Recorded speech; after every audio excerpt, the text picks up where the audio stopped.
Chapter 1076.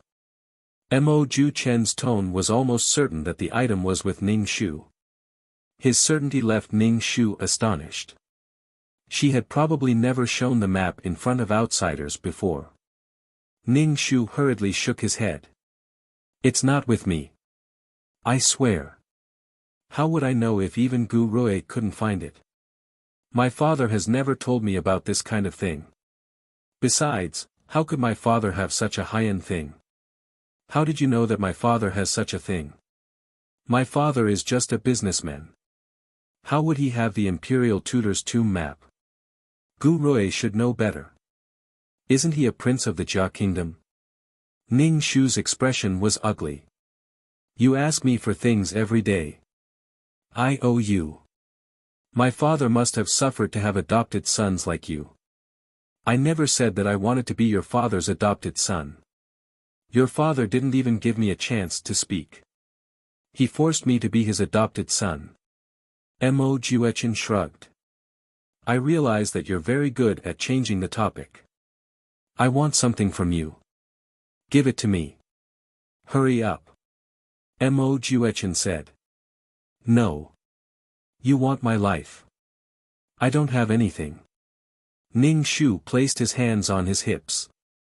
"You'll regret it if you continue to be stubborn with me." Mo Juechen pointed at Ning Shu. "You'll regret it. Just you wait, I'll wait. Let's see what you can do to me." Ning Shu rolled his eyes. "Just you wait. My left protector has 108 different ways to torture you before killing you." Mo Juechen pointed at Ning Shu. "Come on, let's kill him first. I'll cut him up." Ning Shu slapped Mo Juechen's finger away. You. Mo Juechen's expression darkened. "You refuse a toast only to drink a forfeit." Mo Juechen's expression darkened. He bumped into Shi Tao as he walked out. Shi Tao saw Mo Juechen leave Ning Shu's room and pointed at him. You, miss, if you point at me again, I'll throw you into a snake cave." Shi Tao immediately shut her mouth, got up from the ground, and entered the room. "Mississippi," Shi Tao looked at the collapsed bed. This, did Mo Juechen bully you?" "It's fine. Move the bed away and get a new one." Ning Shu's expression wasn't good. It seemed like Gu Rui and Mo Juechen were determined to get what she had. Although she was aggressive before, the situation wasn't good. Mo Juechen was a very direct person. He would ask her for things directly, but Gu Rui had never asked her for anything. He clearly wanted something, yet he could bide his time.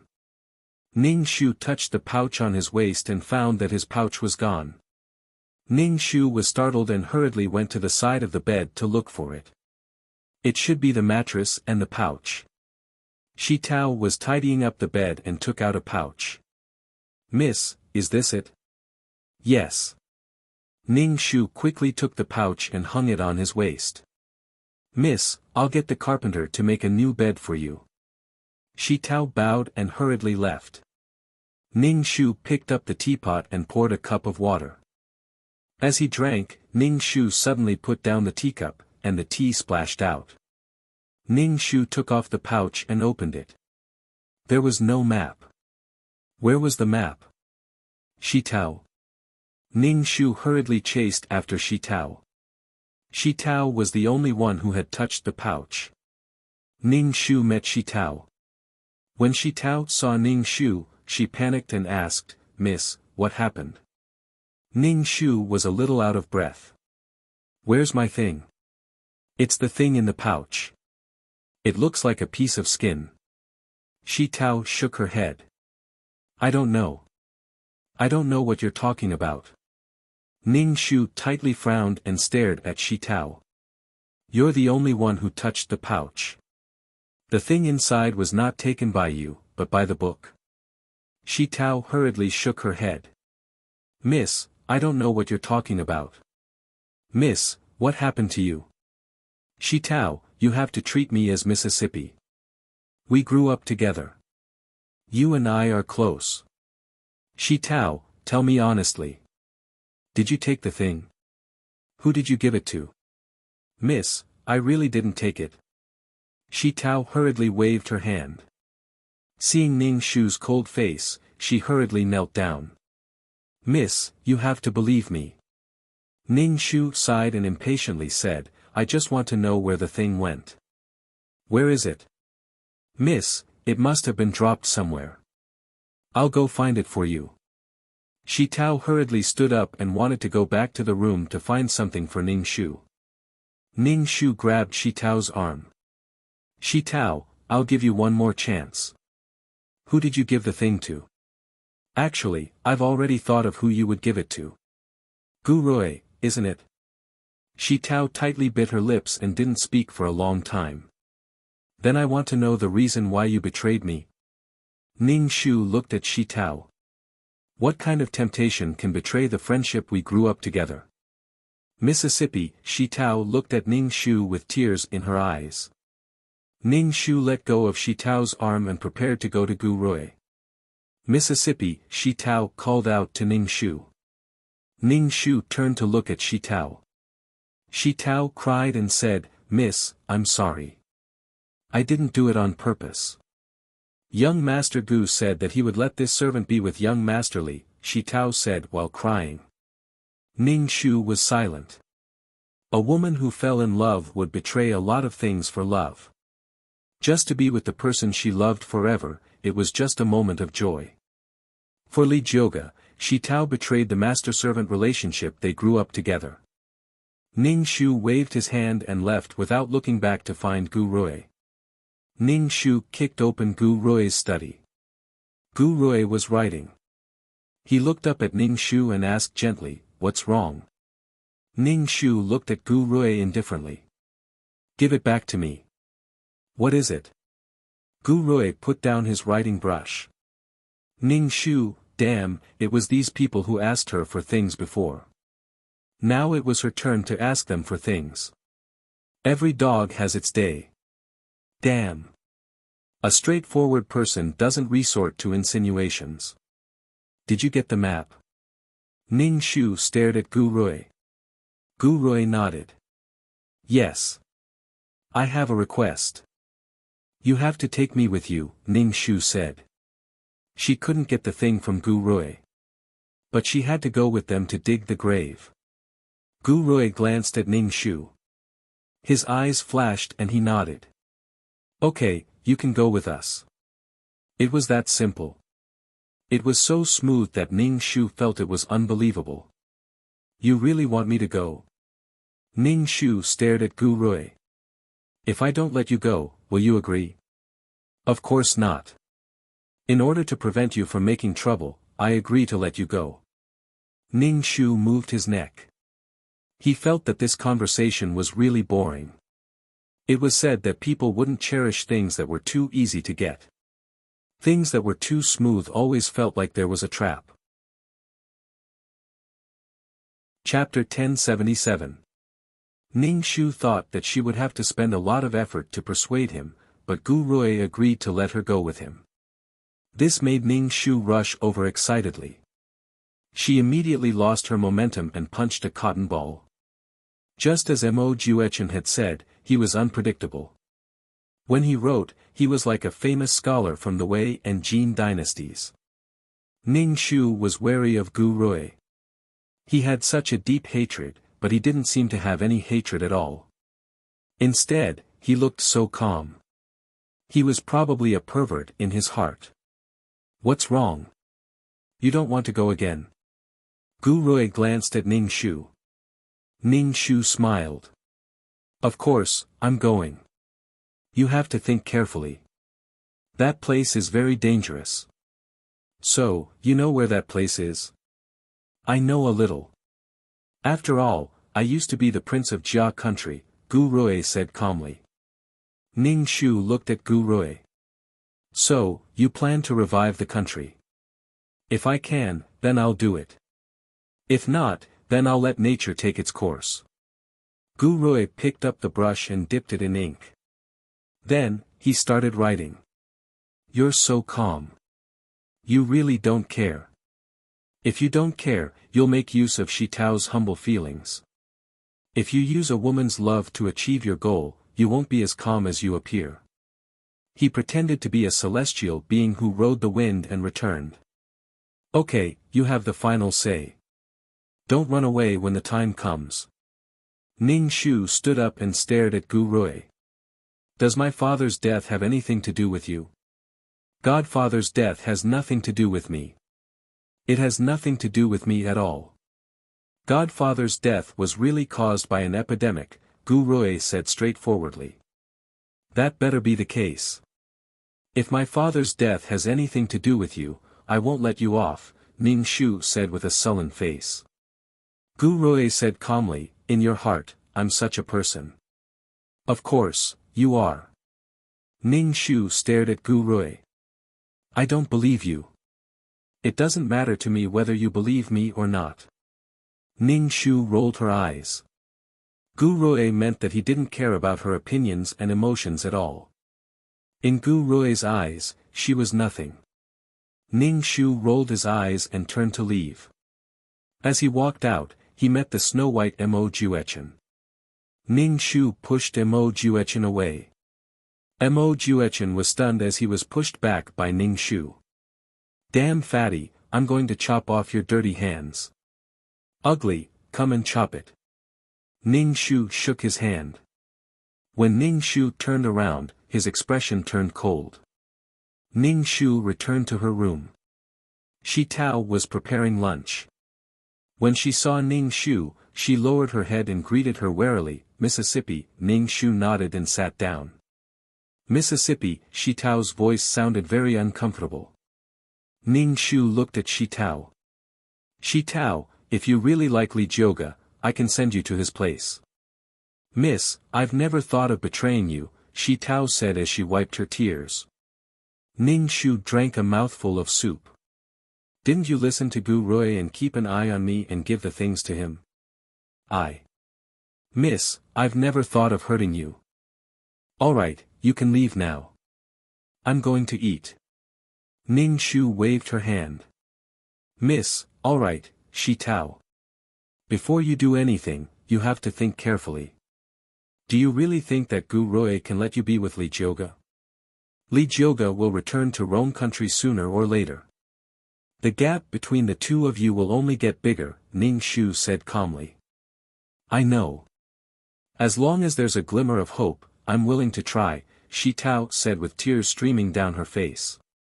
Ning Shu let out a long breath. This was how women were. When they fell in love, they lost their rationality. You can leave now. Ning Shu waved her hand. Shi Tao bowed, turned, and left. Ning Shu was eating when Mo Juechen, dressed in white, floated in front of Ning Shu like a gust of wind. Stupid pig, I asked you if you wanted the things, but you gave them to Gu Rui, Mo Juechen said to Ning Shu. Ning Shu was already in a bad mood. When he saw Mojave's bag, he became even more annoyed. What right did he have to question her? The Fong family didn't owe these two bastards anything. Why were they being so aggressive? Mo Juechen, don't think that I'm afraid of you. I can give my things to whoever I want. What are you talking about? Ning Shu said sternly. Stupid pig, how dare you talk to me like that? Mo Juechen glared at her. Ning Shu picked up the plate on the table and threw it at Mo Juechen. Mo Juechen dodged the plate and it fell to the ground with a bang, breaking into pieces. Mo Juechen stared at Ning Shu in a daze. You, stop showing off in front of me. I won't be able to stop myself from scratching your face. I can't help but want to destroy such a beautiful thing, Ning Shu said viciously. I knew that you were jealous of my looks. Mo Juechen looked at Ning Shu. Stupid pig, it's fine that you look feminine, but you even stutter. What's the point of living? Hurry up and die, Ning Shu said viciously. Stupid pig, are you sick? You're the one who's sick. You came here just to be scolded. You stupid pig, you're changing the topic. Mo Juechen pointed at Ning Shu. I'm here to ask you. Gu Rui said that you'll be coming with us to the Imperial Tutor's tomb. Yes. I won't let you go. A stupid pig like you will only drag me down, Mo Juechen said coldly. Ning Shu tilted his head and looked at Mo Juechen expressionlessly. It was as if he was looking at an idiot. What's with that look? Mo Juechen pointed at Ning Shu. Who am I dragging down? Scram, I don't want to talk to you. Mo Juechen turned around and left. However, he was probably infuriated by Ning Shu. He turned around and flipped over Ning Shu's table. The table fell to the ground with a clang, and the plates on it shattered. Ning Shu was speechless. Mo Juechen sneered and warned Ning Shu, stupid pig, don't provoke me. You no longer have any value to me. If I want to kill you, it will be as easy as crushing an ant. Mo Juechen left. Mo Juechen, I'll let you know my power sooner or later, Ning Shu said coldly. When it was time for dinner, Ning Shu ran to Mo Juechen's room. Mo Juechen was just finishing his meal. Scram, stupid pig, I can't eat when I see you. Mo Juechen looked as if he was about to vomit when he saw Ning Shu. Ning Shu smiled and said, I'm eating. Scram. Ning Shu walked to the table. It's very sumptuous. Scram. I'll scram immediately. Ning Shu flipped the table and threw it at Mo Juechen. Then, he immediately scrammed. Although Mo Juechen dodged quickly, he was still splashed with oil. He looked very pitiful. Stupid pig, I'm going to chop you into pieces. Ning Shu ignored him. Damn it, I'm already so pitiful, but these people still want to trample on me. Chapter 1078. Ning Shu wasn't happy that Mo Juechen was covered in oil. She had already done this to Mo Juechen, but Mo Juechen still didn't kill her. Mo Juechen was the kind of person who did as he pleased. He was someone who could kill with a single look. What he wanted was to follow his heart. She had no value now, but Mo Juechen didn't kill her even though she provoked him. This wasn't his style. Could it be that Mo Juechen didn't kill her because of the old master? The next day, Gu Rui informed Ning Shu that they had to prepare to leave for the Imperial Tutor's tomb in 3 days. They were going with the company to transport the herbs. Gu Rui asked Ning Shu to prepare because they had a long journey ahead of them. Ning Shu asked Gu Rui, where exactly is this place? Gu Rui must have found out the secret of the map, but the map was just a simple line drawing. We can only take one step at a time, Gu Rui said gently. Ning Shu didn't believe Gu Rui. They didn't even know the place and were going to leave without any preparations. Gu Rui just didn't want to tell him. Ning Shu didn't ask any more and said, I understand. Gu Rui glanced at Ning Shu. The journey will be tough. It's not too late to give up now. I'll go. Alright, prepare more things in case anything happens. Gu Rui stood up and walked out of Ning Shu's room. Ning Shu stared at Gu Rui's back until he couldn't be seen anymore. Miss, where are you going? Shi Tao and Ning Shu asked. Ning Shu stared at Shi Tao and said, call Uncle Fong over. Uncle Fong was the butler of the Fong family. He was in charge of the Fong family's basic necessities. Yes, Shi Tao replied. Then, she asked, why are you looking for Uncle Fong? Call him over, Ning Shu said. Shi Tao was confused and went to call Uncle Fong. Uncle Fong soon arrived. Uncle Fong was over 50 years old, had a goatee, and wore a cotton robe. When he saw Ning Shu, he cupped his hands in greeting. Miss, what do you need from this old servant? Uncle Fong, I'm going out with Gu Rui. I don't need so many servants. Ask Yaxi to come over and dismiss some servants. Miss, where are you going? Uncle Fong asked in surprise. Miss has never traveled far before. It's too dangerous outside. I went with Gu Rui to deliver the herbs. Now that father is gone, I have to learn how to do the Fong family's business, Ning Shu said. Young miss has grown up. This old servant will do it now. Young miss, bring 2 more guards with you when you go out. Uncle Fong cupped his hands and was about to leave when Ning Shu stopped him. Uncle Fong, take Shi Tao away. Shi Tao was in a daze, unable to regain her senses for a while. Uncle Fong glanced at Shi Tao and asked, Miss, are you going to sell Shi Tao to that kid? Ning Shu nodded. Miss, don't sell me. I beg you. Shi Tao knelt down and grabbed Ning Shu's clothes. Ning Shu took a sip of tea and said, you can betray our relationship as master and servant. Why can't I sell you? Miss, I beg you. We grew up together. I beg you, please don't sell me. Otherwise, I don't know where to go. I beg you. Shi Tao cried sadly. Her face was full of fear and confusion. Shi Tao grew up in the Fong family. After leaving the Fong family, the outside world was strange and terrifying to her. Miss, I beg you. Please don't do this. I won't do it again.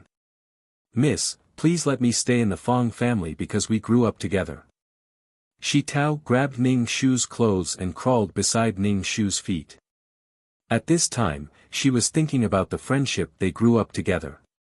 Since she wasn't grateful, why insist on being kind? Shi Tao should have thought of the consequences when she did this. She coveted the high and mighty position too much. She might even lose what she had now. Shi Tao wanted to be Li Jioga's woman, not his servant. Gu Rui just released an illusory bait and Shi Tao took the bait. Uncle Fong, take her away. Ning Shu waved his hand. Shi Tao saw that Ning Shu's expression was cold and unwavering. She was terrified and choked with sobs. Miss, where can I go after leaving the Fong family? Yazi will choose a good master for you. Ning Shu said indifferently. Shi Tao got up and rushed out of the room. She ran to Gu Rui's study in the front yard and begged him. Through the door, Shi Tao's voice was hoarse from crying. Gu Rui went to Ning Shu and asked him to leave Shi Tao here and deal with her when he returned. Ning Shu didn't agree. In the end, Shi Tao was taken away by Yazi. A delicate beauty like Shi Tao couldn't be compared to the Fong family no matter where she went. Shi Tao was treated well in the Fong family. If Yazi was more evil, he might even sell Shi Tao to brothels. The Fong family also dismissed some servants. After all, after this incident, Gu Rui and Mo Juechen might not return to the Fong family. They couldn't support so many people. Ning Shu took out medicine from the cupboard and started to prepare the poison. Since they were going to the cemetery, there would be no mechanism tunnel. Ning Shu also prepared some medicine for injuries. There were also monsters. Ning Shu didn't know if those monsters were zombies. He guessed that there were many ghosts and monsters in the cemetery. He even went out to buy cinnabar yellow paper and prepared to draw some talismans to bring with him. Ning Shu activated the qi in his body, held the cinnabar pen and started to draw talismans. There was no more spiritual energy in his body. Ning Shu sat cross-legged on the bed to cultivate. When he was done, he continued to draw talismans. After drawing talismans for 2 days, Ning Shu felt unusually tired. However, he spent a lot of time drawing talismans. Medicine, poison, talismans. Yes, he still needed a suitable weapon. Large weapons wouldn't be useful in the cemetery. Ning Shu went to a weapon store and bought a dagger. On the morning of the 3rd day, Ning Shu had a few pouches tied to his waist. They contained the things that Ning Shu had prepared for the past 3 days. After exiting the gate, Mo Juechen and Gu Rui sat on horseback. Mo Juechen snorted when he saw Ning Shu. Lan Xian, you take the carriage, Gu Rui said to Ning Shu. The horse pulling the carriage is really bad. Mo Juechen sighed. Ning Shu was speechless. Mo Juechen, just you wait. I will make you die a horrible death. Ning Shu looked at Mo Juechen. I can guarantee that you will die a worse death than me. You will die before me, fat pig. Mo Juechen rolled his eyes. Ning Shu's eyes flickered. What did Mo Juechen mean? Mo Juechen, don't make a fuss. Otherwise, you can wait obediently in the Fang family, Gu Rui said calmly. Mo Juechen looked indifferent, but he didn't say anything else. Ning Shu got on the carriage and lifted the curtain to look at Mo Juechen and Gu Rui. Let's go, Gu Rui shouted. A few flatbed carts filled with herbs walked in front. The team slowly left the city. Ning Shu touched his chest. His heart was beating very fast. He was very anxious. It seemed that this mission was really dangerous. Ning Shu was so uneasy that he couldn't cultivate properly. Chapter 1079. Ning Shu took out some dry rations from her bag and chewed on them slowly. Ning Shu chewed on the rations as she lifted the curtains. She saw the two men beside the carriage. They were so handsome that they seemed to be protecting her.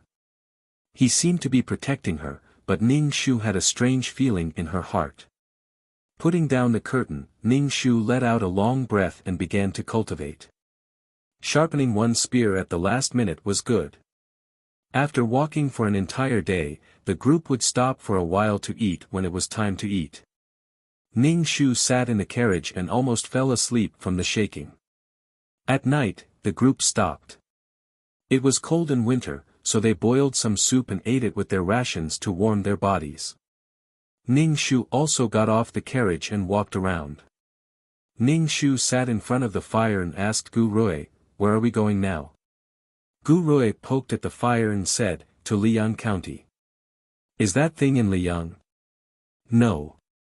Gu Rui shook his head. "Then are we going to pass through Liang County?" Ning Shu asked again. Gu Rui poked at the fire and looked up at Ning Shu. "You don't have to worry about these things." Ning Shu was silent. Then what was the purpose of asking her to come along? Ning Shu didn't say anything and returned to the carriage to cultivate. No matter what happened, he had to be strong enough to protect himself. The next day, the group set off again. The journey was boring. Besides cultivating, Ning Shu couldn't find anything else to do to pass the time. Occasionally, he would get off the carriage to relieve himself. The rest of the time, Ning Shu didn't get off the carriage and couldn't be bothered to talk to Gu Rui and Mo Juechen. Mo Juechen had a foul mouth, while Gu Rui was tight-lipped. He wouldn't answer any of their questions. Chatting with the two of them was just asking for trouble. The journey was safe and sound, but they met with trouble from time to time. For example, there were more than 10 people standing opposite them who wanted to rob them. Traveling in ancient times was a dangerous and time-consuming thing. These robbers arrogantly asked Gu Rui to give them 500 taels of silver. 500 taels of silver was not a small amount. When they saw the carts of goods being pushed one after another, they were certain that they were merchants, so they demanded an exorbitant price. Mo Juechen blew on his fingernails, his expression indifferent. Gu Rui's immortal appearance was indifferent.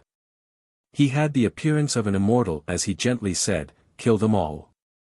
As soon as Gu Rui's voice fell, the person pushing the cart immediately pulled out a knife from under the cart and chopped the bandits to death like chopping melons. Ning Shu's pupils shrank. These people's martial arts were not weak, and their attacks were aimed at the vital points. Obviously, they were trained people. Even if they were absolute death warriors, they were also trained people. There was blood all over the ground. These people dragged the corpses away and dealt with them. Not long after, these people returned as if nothing had happened and continued to push the carts away. Ning Shu glanced at Gu Rui. Gu Rui glanced at Ning Shu and met Ning Shu's eyes. Ning Shu saw the deep indifference in his eyes. Gu Rui immediately looked away and said, "Let's go." Killing people was like killing chickens, indifferent as if it was not a big deal. Ning Shu did not sympathize with these bandits. If they were unarmed today, it was likely that their corpses would be buried in the wilderness. The group continued to move forward. Ning Shu was so bored in the sedan that he was about to go moldy. Gu Rui specially chose a remote place to go. It had been almost 10 days since they had set off, but Ning Shu had not stayed in an inn or slept on a bed. Ning Shu did not care about these, but his heart was not up or down. He did not know where to go. That was the most worrying thing. Gu Rui was really, ever since he found out that these servants were martial artists, Ning Shu became even more vigilant. It was very inconvenient for a woman like her to be in this group. Moreover, she tended to be a burden. Why did Gu Rui want to bring her along? Although she had not known Gu Rui for long, she knew that Gu Rui was a scheming person. There must be some use for him to bring him along. Ning Shu could not think of any use for her. The group continued to move forward and finally settled down in a small town. The goods were all placed in a small medicine shop. The group settled down in an inn. It was snowing lightly and the weather was very cold. Ning Shu had qi in his dantian, and he was wearing many clothes. Even so, he felt a bone-piercing cold. Ning Shu sat on a stool and held a teacup with both hands. He asked Gu Rui, "Have we arrived at our destination?" "We have," Gu Rui said. Ning Shu was very curious about how Gu Rui had figured out the map. "It's nearby?" Ning Shu asked. Gu Rui nodded. "We're finally here. The day when I dominate the martial arts world is not far away." Mo Juechen stretched his neck, his brows filled with eagerness and desire.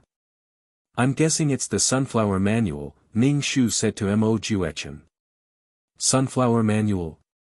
If you want to learn this martial art, you must first castrate yourself." "Fat pig, I don't want to talk to you." Mo Juechen looked away. "We're still waiting for one more person," Gu Rui said as he sipped his tea. "Gu Rui, are you sure this person isn't here to snatch the manual from me?" Mo Juechen stared at Gu Rui. "What you desire is not worth mentioning in the eyes of others." Mo Juechen's face darkened. "That's because you don't know how powerful I am and how determined I am to pursue power. People like you are a scourge," Gu Rui said lightly. "I'm only a single person. Someone like you is even worse than me when it comes to harming others." Mo Juechen retorted. Ning Shu rolled his eyes. Neither of them were good people. As they were speaking, a Taoist priest walked in with a tattered cloth sail. The words "Iron Mouth Resolute" were written on it. This Taoist priest walked straight towards Ning Shu and the rest. "Young Master Gu, this humble Taoist greets you."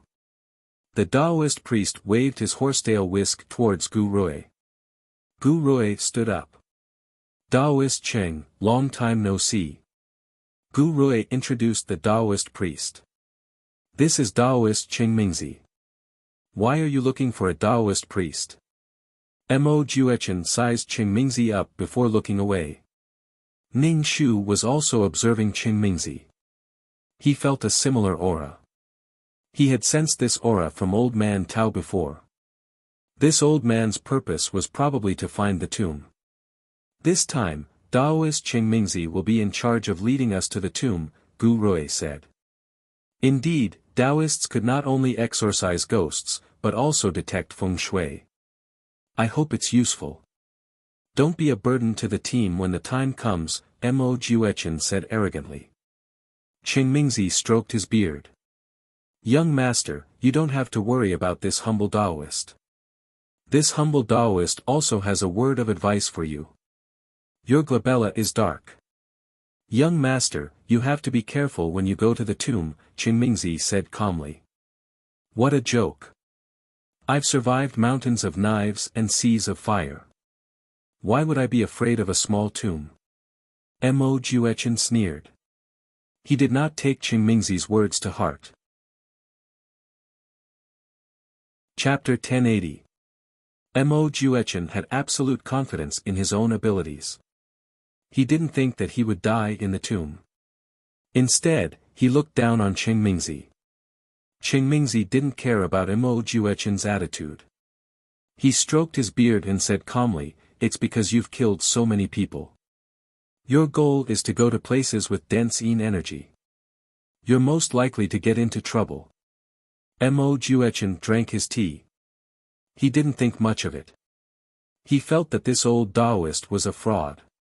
Mo Juechen looked at him mockingly. "Even ghosts are afraid of my evil aura.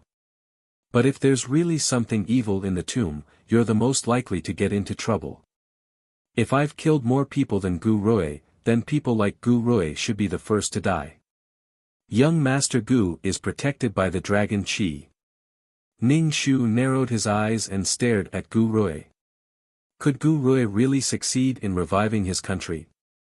If she had known, she would have learned the Taoist's Qi divination skill. She had learned how to draw talismans from Old Man Tao. This Qi divination skill could see a person's luck. People who possessed this kind of Qi were either rich or respectable people. She had been in too much of a hurry to learn anything. Qingmingzi looked at Ning Shu and sized up Ning Shu. She was a little confused and even counted with her fingers. "Taoist, is there a problem?" Gu Rui asked. "I'm afraid it won't be smooth this time. Young Master Gu, you have to be prepared." Qingmingzi frowned and said to Gu Rui. "Thank you, Taoist Cheng. Rest today. We'll start looking for the tomb tomorrow." Ning Shu also returned to his room. The next day, before the sun rose, Ning Shu was woken up. Ning Shu hung his pouch on his body and checked if he had left anything behind before opening the door. Gu Rui was standing at the door. "We're leaving now."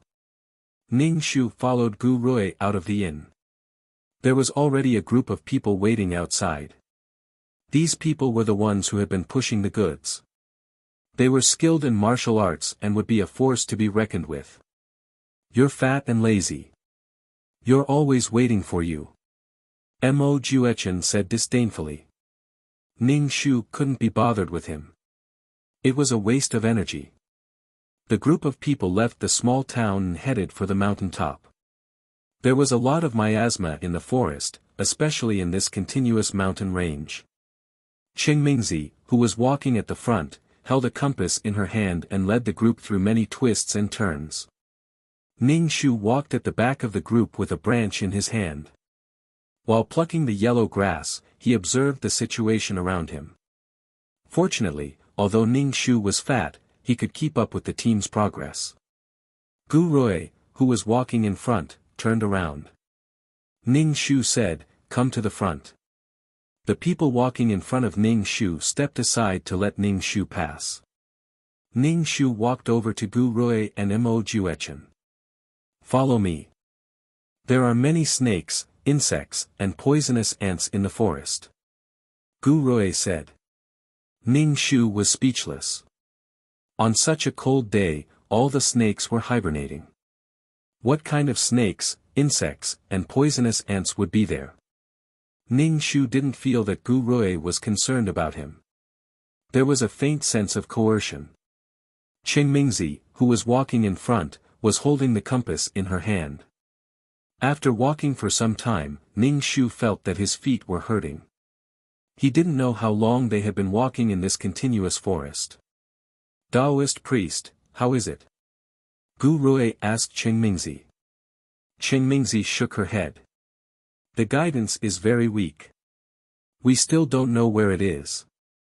Gu Rui didn't look arrogant or impatient. He didn't seem to be anxious at all. He was calm and composed. Ning Shu couldn't help but admire him. "Let's rest for a while and eat something," Gu Rui said. Everyone immediately took out their own dry rations and started eating. Ning Shu also took out his dry rations and chewed slowly. He touched the pouch at his waist and felt more at ease. When the time came, she would have the ability to protect herself in the tomb. "Taoist priest Cheng, eat something," Gu Rui handed Qing Mingzi a set of dry rations. Thank you, young master. Taoist priest Qing placed the compass in the pouch and ate the dry rations. His eyes kept glancing at Ning Shu. Ning Shu naturally sensed Qing Mingzi's gaze. He looked at Qing Mingzi and asked, Taoist priest, why are you staring at me like that? Do I look like the Empress Phoenix?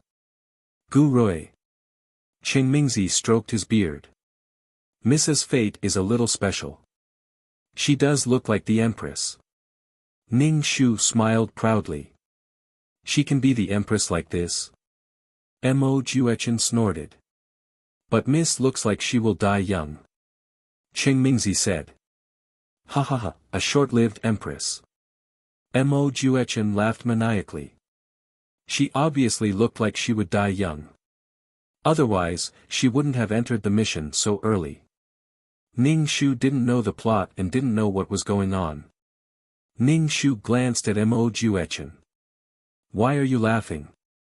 Your glabella is turning black. You might not be able to come back alive. Let's see who dies first. In any case, you'll definitely die before me. Mo Juechen rolled his eyes. Ning Shu narrowed his eyes. Mo Juechen had already said this a few times. It seemed like he was certain that he would die. Why was Mo Juechen so certain that he would die? Could it be that she really couldn't return?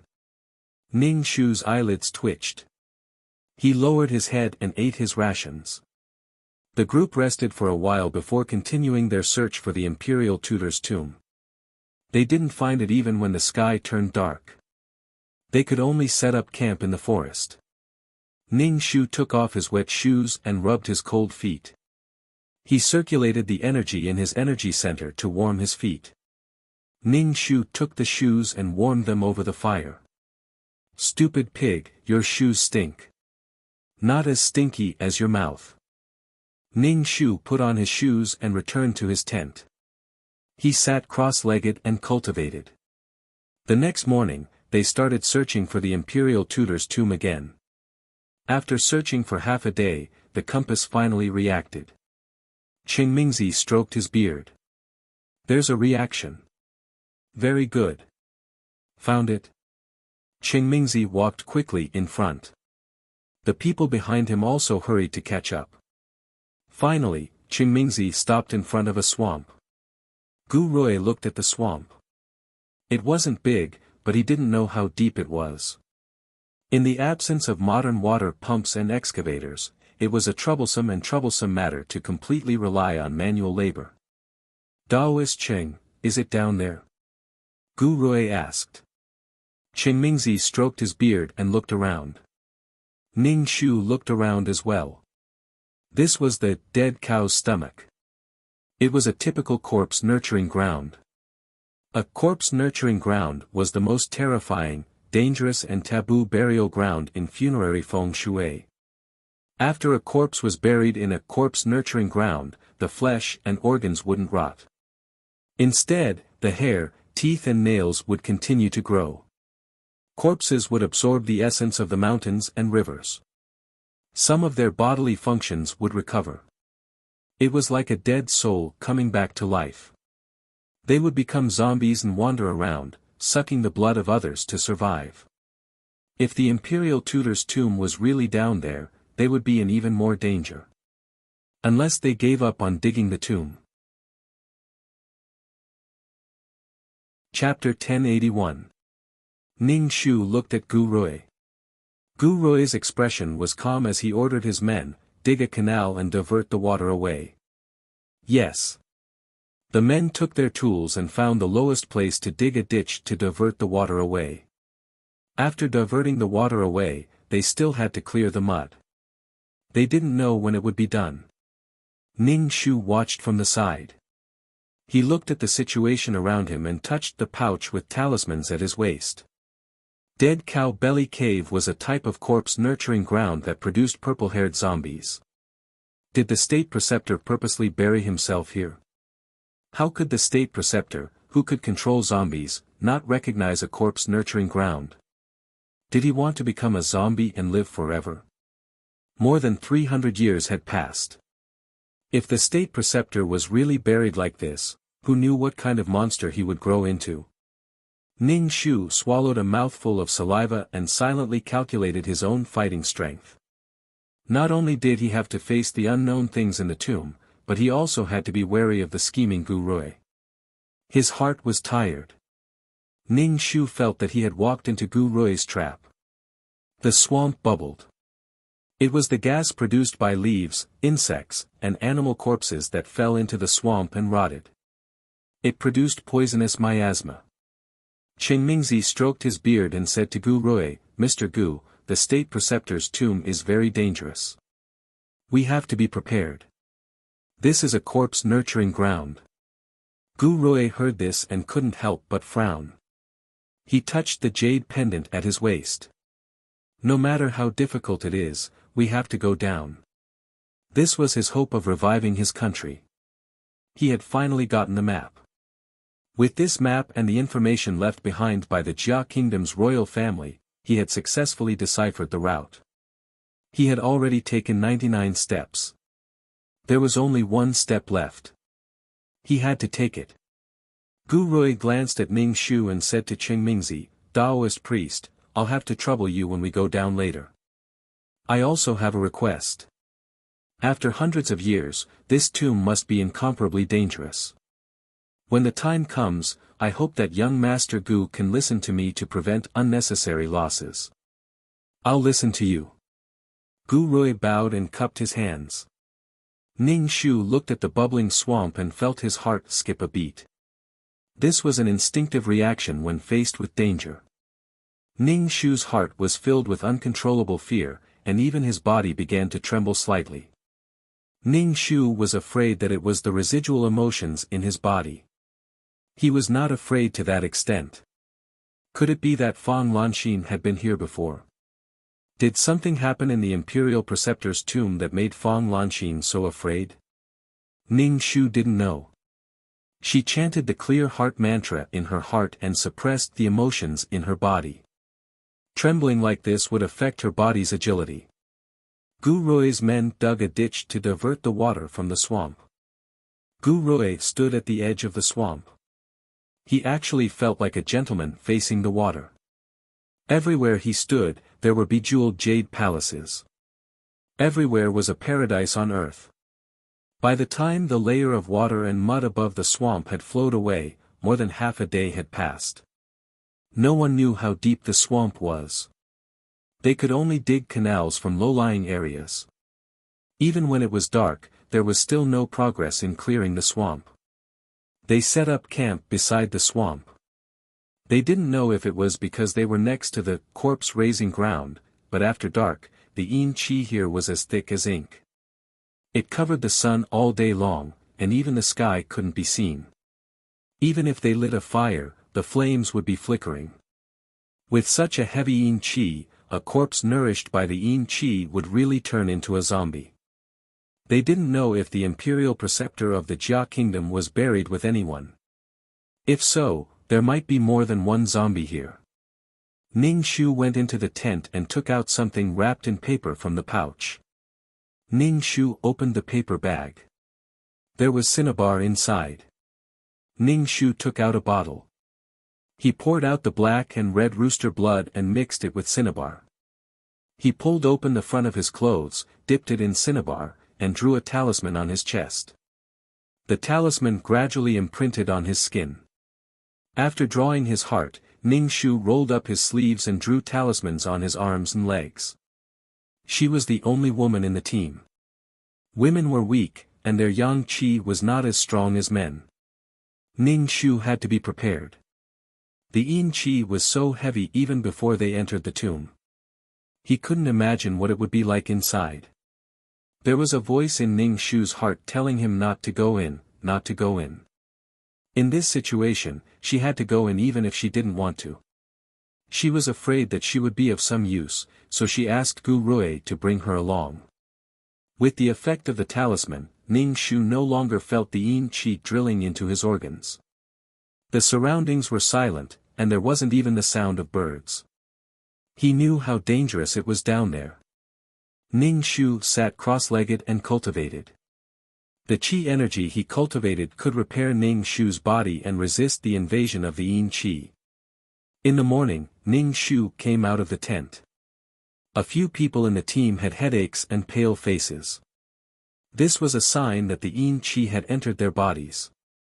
The weaker the person, the more they couldn't resist it. People who knew martial arts had strong qi and blood, and could resist evil things. Taoist priest, what do we do now? Gu Rui couldn't help but frown and ask Qingmingzi. They hadn't even entered the tomb, and this was already happening. Qingmingzi took out a white porcelain bottle and poured out a few pills. She said to Gu Rui, take them with mixed water. The yin qi has entered their bodies. Ning Shu stared at the pills that Qingmingzi took out. He twitched his nose, wanting to smell what medicine it was. Do you need it? Qingmingzi stroked her beard and looked at Ning Shu. You're a woman. A woman's body is yin. It's easy for yin qi to enter your body. Before Ning Shu could say anything, Gu Rui said, Taoist priest, give her one. Ning Shu took the pill and sniffed it. It should be made of yang herbs. These people aren't enough to clear the swamp. Do you want me to go out and catch some people? Mo Juechen said impatiently. When Mo Juechen frowned, his eyebrows seemed to darken. Even Ning Shu, who was a beginner, could tell. Mo Juechen might really end up dead. Ning Shu glanced at Gu Rui. Gu Rui's expression was normal, and there wasn't any darkened expression on his face. Could it be that he really has dragon qi protecting him? Taoist priest, do you think we can get some people to come over? Gu Rui asked Qingmingzi. Qingmingzi shook her head. It's useless even if ordinary people come. The yin qi will enter their bodies. After a few hours, they'll get a fever and fall sick. Some people might even go crazy. Then what do we do? We can't keep wasting time like this, right? Mo Juechen said. Ning Shu said, can't you guys help out? Why are you just watching? Fat pig, you sound so righteous. Why are you rolling up your sleeves and working? Mo Juechen stared at Ning Shu. Ning Shu shrugged nonchalantly. I'm just here to walk around and have fun. I don't care whether I enter or not. I'm not like you. I don't need the sunflower manual so much. Chapter 1082. The progress of digging the grave was slow, and ordinary people could not help. Gu Rui, who was calm, and Mo Juechen, who was cursing, rolled up their sleeves to help. Ning Shu stayed in the tent to cultivate. It did not matter to her when they entered the tomb. Every minute she cultivated now would increase her chances of survival after entering the tomb. It took a lot of time to deal with the mud in the swamp, and some people fell sick on the way. It was hard not to fall sick under the erosion of the qi. Ning Shu saw this scene and her heart beat faster. They had not entered the tomb yet, and she did not know what would happen when they entered the tomb. Ning Shu became more and more frightened at the thought of entering the tomb. Her hair stood on end. It must be very dangerous down there. Ning Shu took a deep breath and continued to cultivate. Occasionally, she would go to the swamp to see if there were any herbs.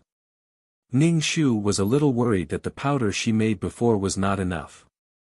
She did not have any magic weapons that could expel evil spirits. It was just an ordinary dagger. Ning Shu thought about it and mixed the red cinnabar and male blood to draw a charm on the dagger. This dagger could be used to eliminate some evil spirits that were not so powerful. Ning Shu tied the dagger to her leg. If anything happened, she could bend over and pull out the dagger. Although there were medicine, poison, and talismans, Ning Shu still felt uneasy. Ning Shu did not want to enter the tomb. She wanted to leave secretly, but Gu Rui sent 3 people to follow her. As long as she left the swamp, they would send people to guard her. They said that they were protecting her, and that it was too dangerous here. She should not run around. Ning Shu stared at the palms of these people. There were calluses on the palms of their hands. It was obvious that they were people with high martial arts skills. Ning Shu kept thinking in her heart. Should she leave or enter the tomb? Should she take the risk or save her life? Ning Shu found that when there was no plot, she was really restricted. Because she did not have the golden finger of a prophet, she could not understand the people around her in a short time. In the past, she had the perspective of a god. Now, she could only rely on her own eyes to analyze and judge. However, Ning Shu was finally certain that the key to the original owner's counterattack was Gu Rui. Something must have happened in the tomb. Since they were going to counterattack, they had to go down the graveyard no matter what. Even though they knew that there was a tiger in the mountain, they still went up the mountain. Ning Shu hammered the ground. He was courting death. In addition to the counterattack, Ning Shu also wanted to see if there were any treasures in the tomb that could attract Qingmingzi. For someone like Qingmingzi, what she pursued was nothing more than the great Tao or longevity. Ning Shu weighed the pros and cons in his mind and decided to stay. He behaved very obediently. After several days of hard work, more than 20 people finally cleared the swamp. The cleared swamp was shaped like a bowl. Gu Rui's hoe hit a hard object, like a stone slab. "Clean it up," Gu Rui said to his subordinates. His subordinates immediately used their hands to push away the remaining silt, revealing the stone slabs. The stone slab was very flat. There should be a passageway under the stone slab. Gu Rui's eyes lit up with joy. He said to Qingmingzi, who was standing by the shore, "Taoist priest, come over and take a look." Qingmingzi looked at the stone slab and wiped it with her hand. There were two messy words carved on the stone slab, death. Ning Shu squeezed over to look at the words on the stone slab. They were carved in a hurry. In such a hurry, how could he have the time to carve words instead of running away? Qingmingzi closed her eyes. Her lips moved slightly. She pinched her fingers and finally opened her eyes. She seemed to have made up her mind. "Young master, let's open the tomb."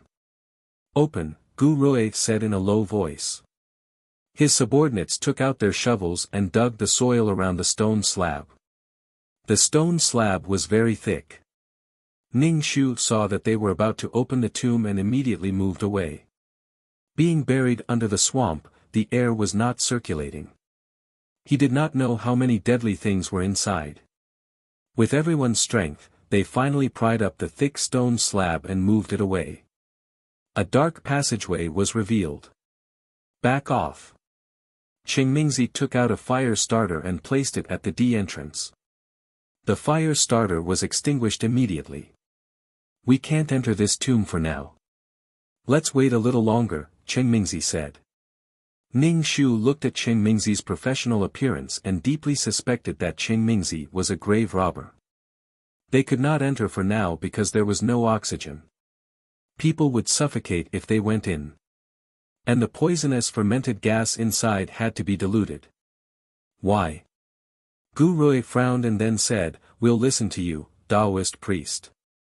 Not sure if it was because of the direction of the wind, but through the D entrance, they could hear the whimpers and whistles in the dark passageway. It sent chills down their spines. "We'll go in tomorrow," Qingmingzi said. "Prepare the rope and the light. This tomb is very dangerous. I hope young Master Gu will be careful. We'll listen to you, Taoist priest." Everyone went ashore and stared at the dark D entrance. There was no light at all. It was extremely dark, like a black D that could swallow everything. Ning Shu's hair stood on end. For some reason, Ning Shu felt that an unbeatable monster would be released. Ning Shu took a deep breath and turned to look at Mo Juechen. Mo Juechen was staring at the D entrance with a look of vigilance and desire. Martial artists were very sensitive to danger, especially someone like Mo Juechen. He would definitely be able to sense danger. But looking at Mo Juechen's appearance, He would not give up on any martial arts secret manual that could dominate the martial arts world. Gu Rui told everyone to have a good rest. They would enter the tomb tomorrow. The sky gradually darkened and the surroundings were silent.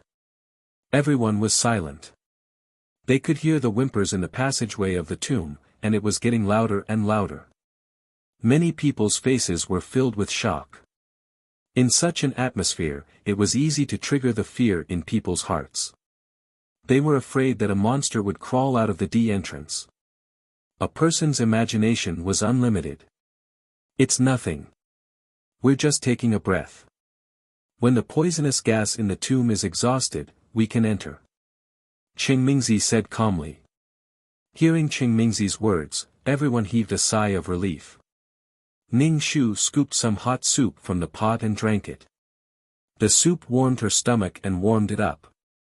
Mo Juechen looked at Ning Shu with disdain and pity in his eyes. Pity? Ning Shu was silent. Did he think that she would definitely die here? Ning Shu returned to her tent and checked all the items she had. Fire starter, candle, medicine, poison, talisman paper, dagger, and a bottle of elixir. After checking everything, Ning Shu sat down cross-legged to cultivate. The sound at the entrance of the tomb was getting louder and louder, and it was rhythmic. It sounded like something was roaring, howling, and whimpering. In short, it was quite scary. When he heard the sound, his heart felt like it had lost its rhythm and was beating rapidly. He was afraid that his heart would explode in the next second. Chapter 1083. The magnetic field around him was messed up, and his body couldn't take it anymore. Ning Shu stopped cultivating and hurriedly took out a talisman paper from her purse. She pinched the talisman paper and pressed it on her head. Only then did her heartbeat slow down.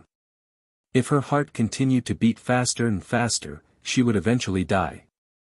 Ah! Someone cried out in pain outside the tent.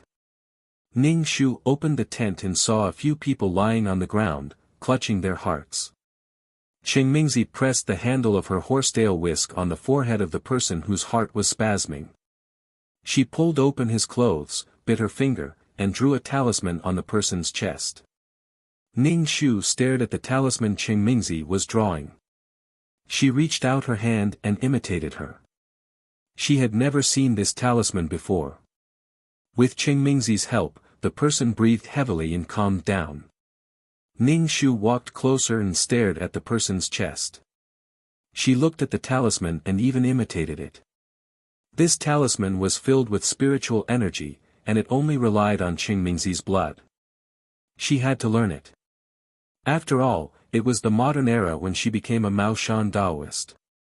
Many ancient things had been lost. Gu Rui saw that Ning Shu was fine, and raised his eyebrows. Are you okay? I'm not. I feel terrible, but I'm holding on. Ning Shu had been imitating Qing Mingzi's talisman. Gu Rui ignored Ning Shu, and stared at the entrance of the tomb with a serious expression. Gu Rui had always been confident, but he couldn't help but frown in the face of such an invisible enemy. This is not good. Mo Juechen sighed. Gu Rui didn't say anything, but his attitude was firm. Qing Mingzi had drawn talismans on everyone.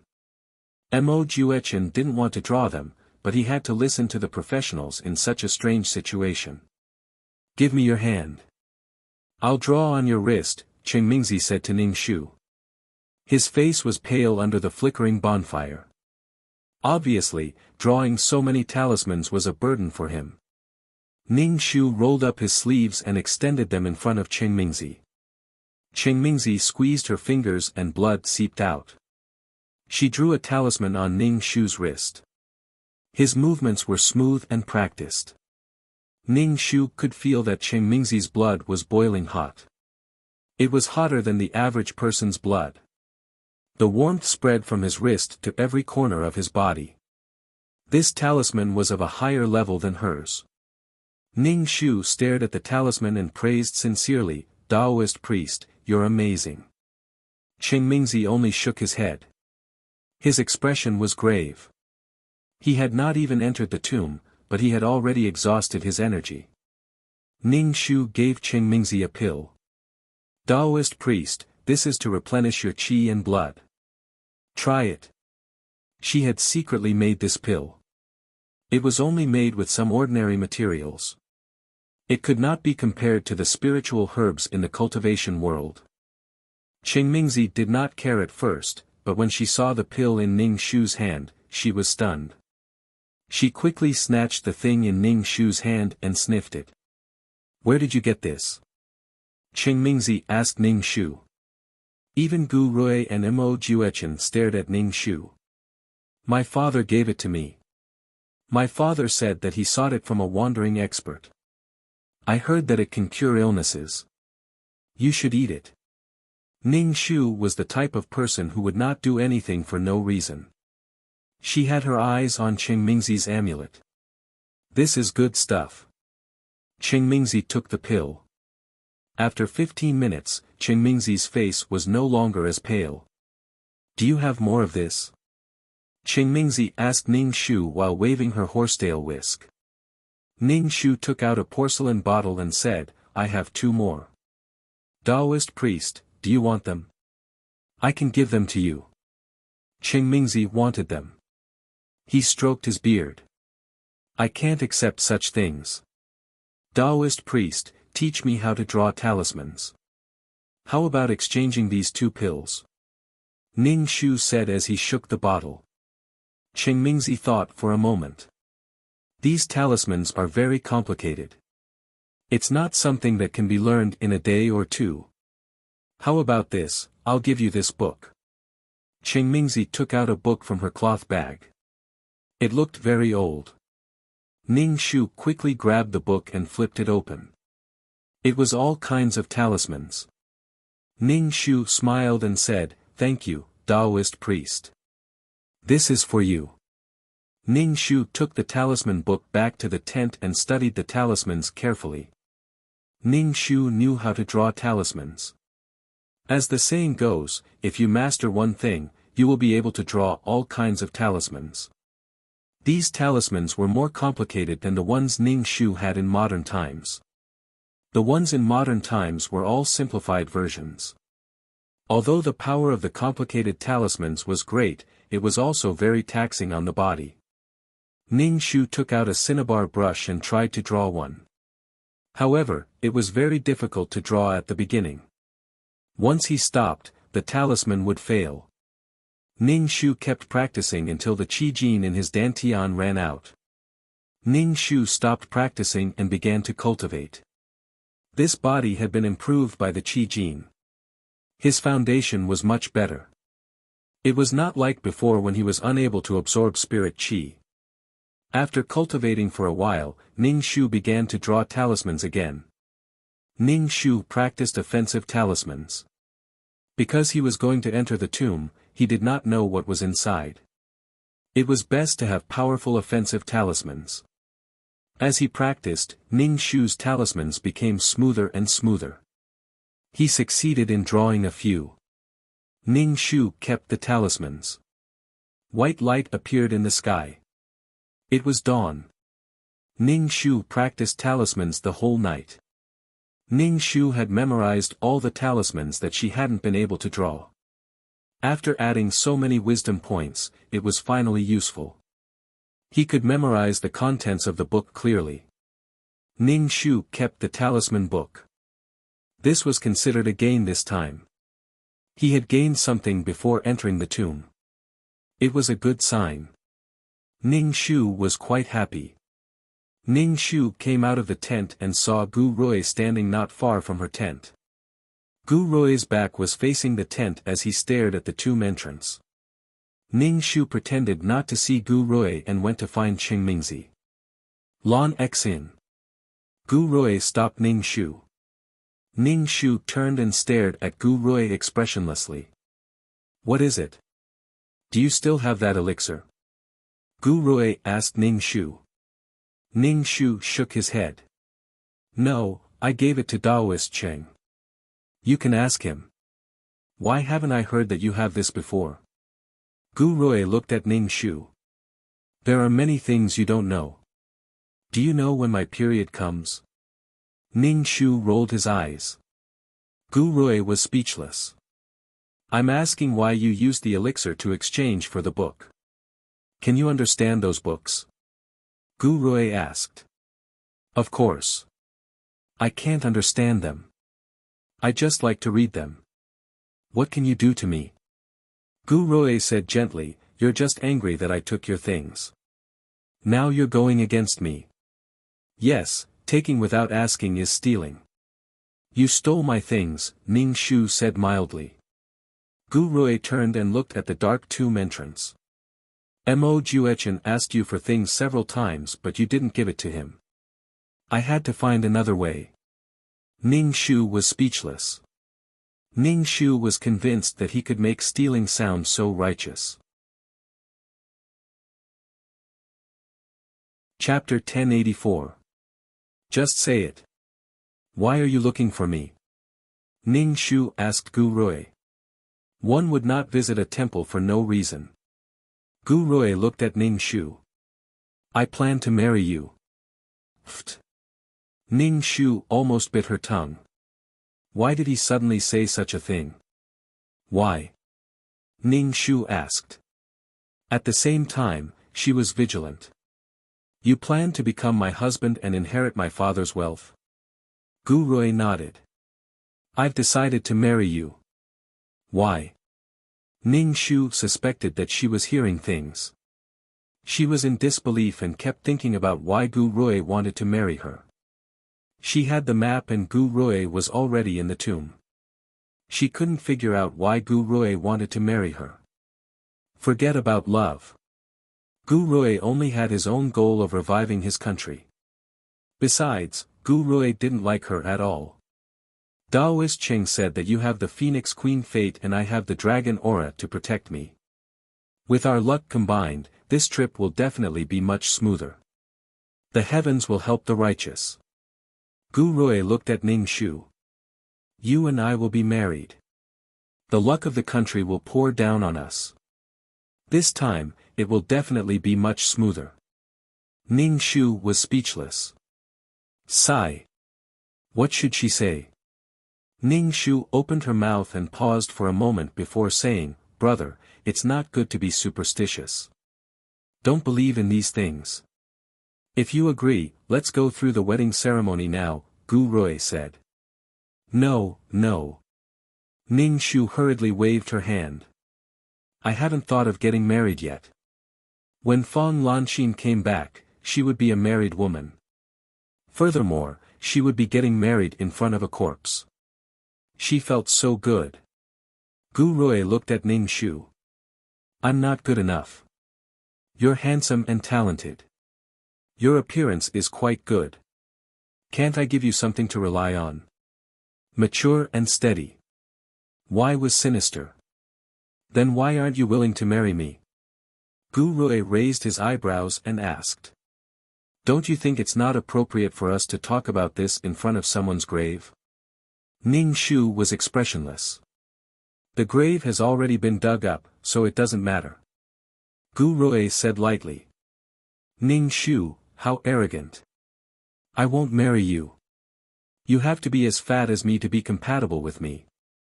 You're so skinny, I don't like you. Ning Shu raised his chin and proudly said. Fong Lanxin, this is a serious matter. Don't be stubborn. Why should I sacrifice my marriage for your damn affairs? What does your affairs have to do with me? What right do you have to ask me? What do I owe you? Do you think that marrying me is a gift to me? If I marry you like this, I'll be climbing up the social ladder. I can't climb up the social ladder, and I don't want to climb up the social ladder. Ning Shu snorted and turned to leave. Gu Rui suddenly reached out and grabbed Ning Shu's wrist. No matter what, from today on, you are my wife. Heaven and earth can bear witness. Get lost.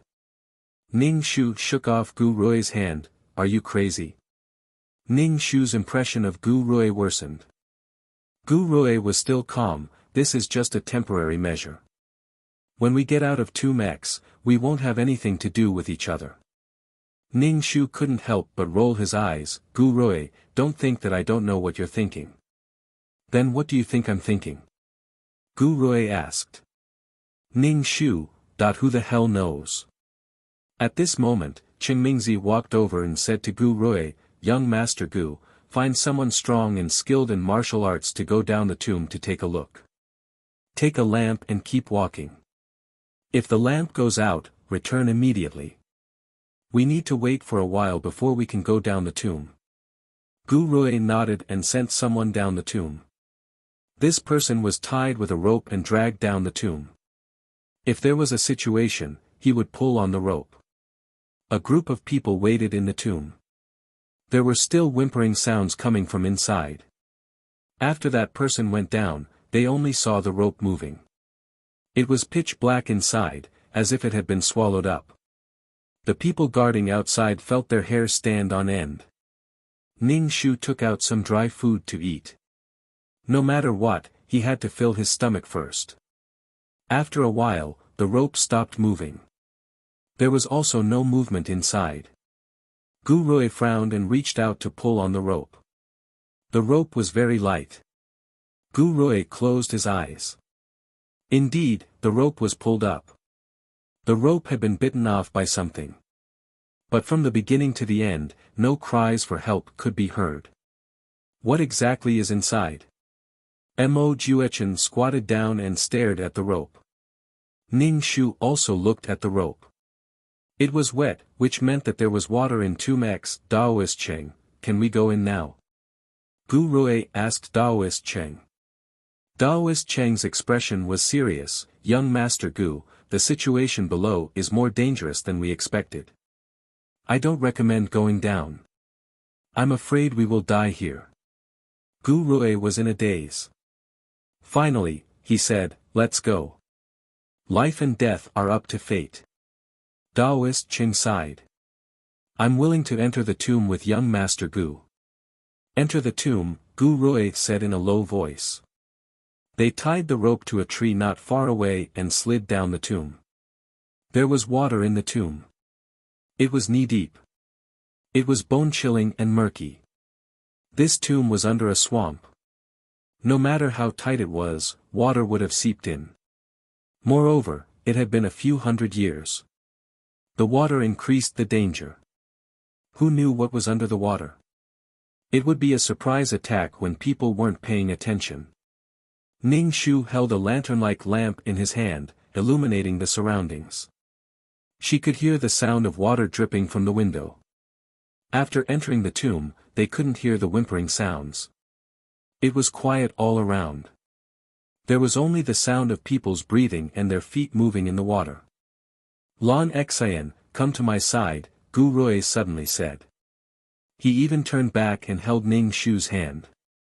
Ning Shu frowned. He didn't let go of Gu Rui. No matter what Gu Rui's motive was, he was willing to protect him. Ning Shu was very happy. Gu Rui's subordinates surrounded Gu Rui, Ning Shu, Daoist Cheng and Mo Juechen. They were obviously protecting them. There was no light at all in the tomb. They couldn't even see their own fingers. They couldn't see the situation in front of them. They walked very slowly. Ning Shu activated the qi in his dantian. He was always prepared. He didn't know what attacked them just now. It would definitely appear. He could vaguely hear something coming towards them. It was rustling.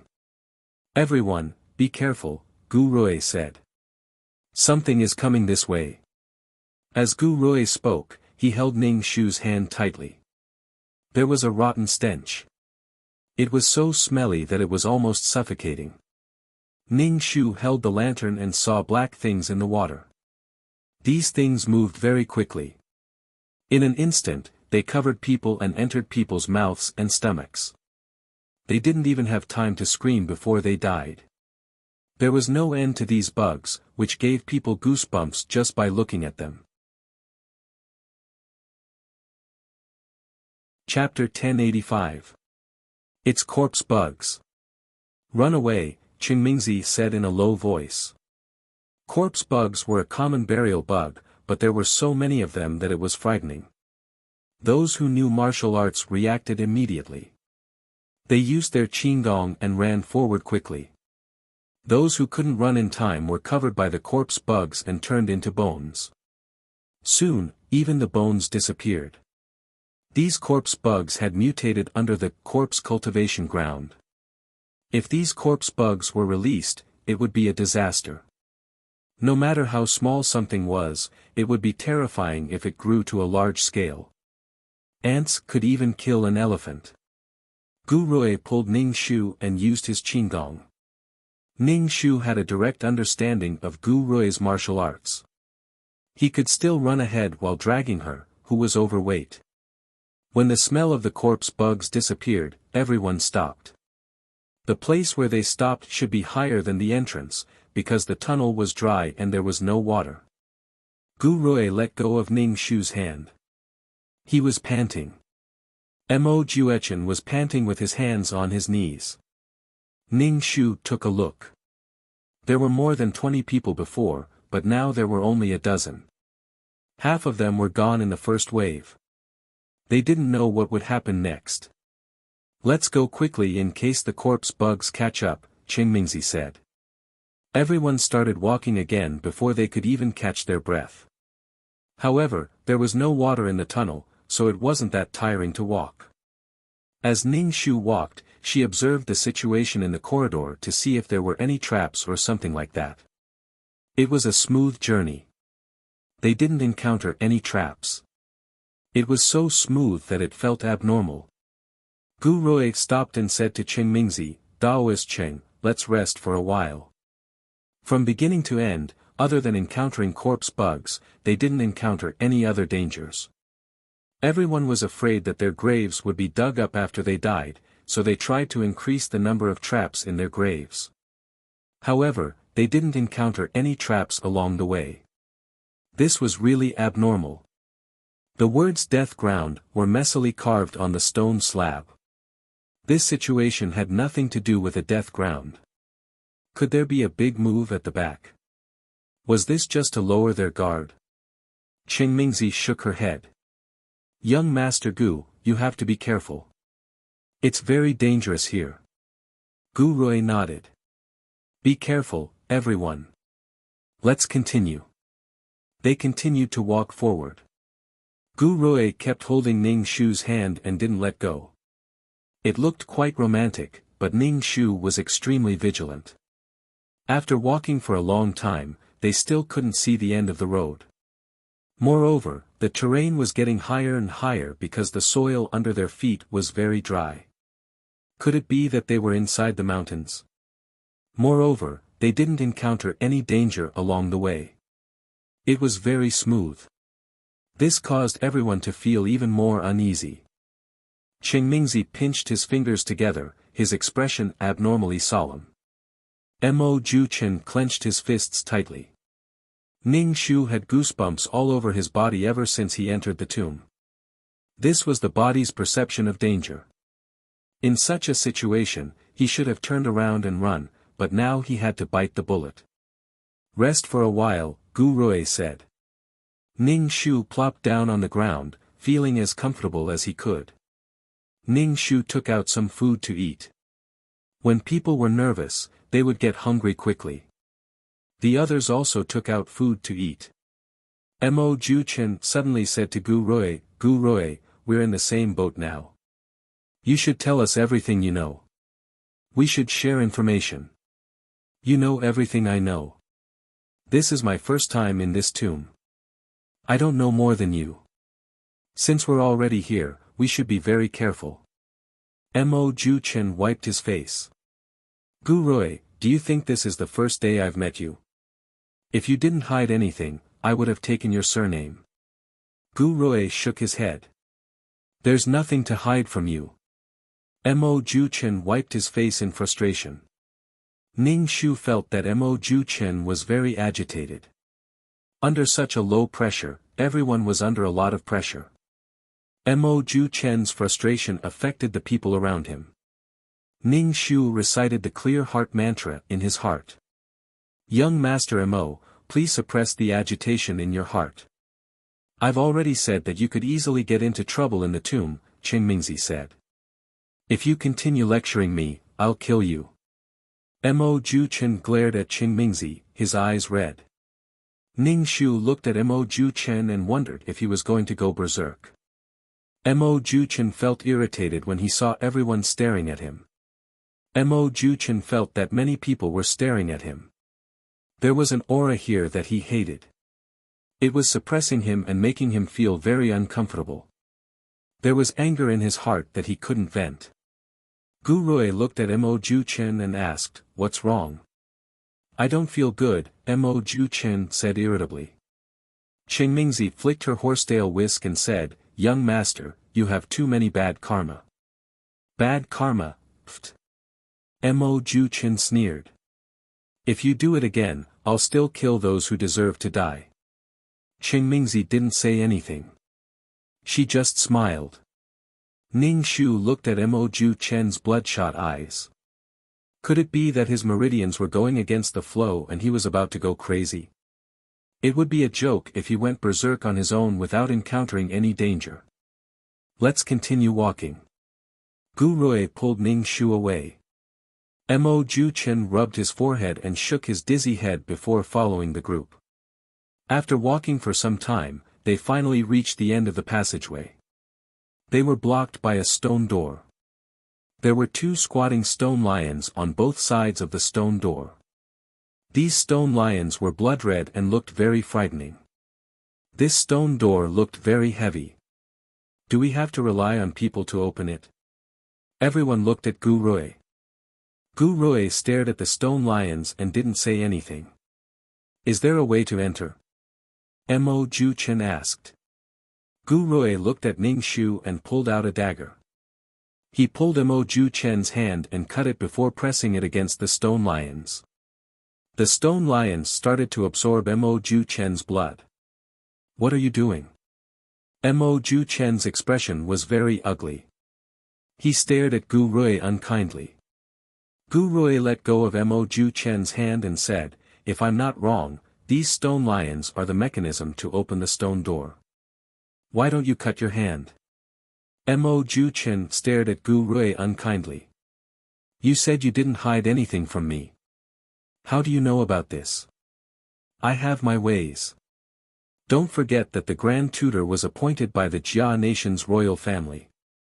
Gu Rui stared at the stone door and explained without any sincerity.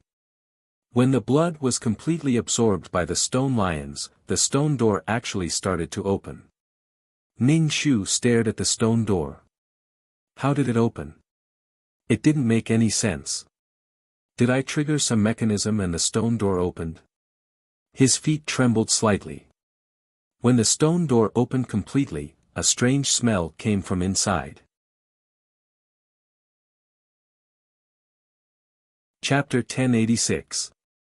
Logically speaking, a place like a graveyard should have a rotten smell. However, Ning Shu smelled a fresh floral scent. It was simply too strange.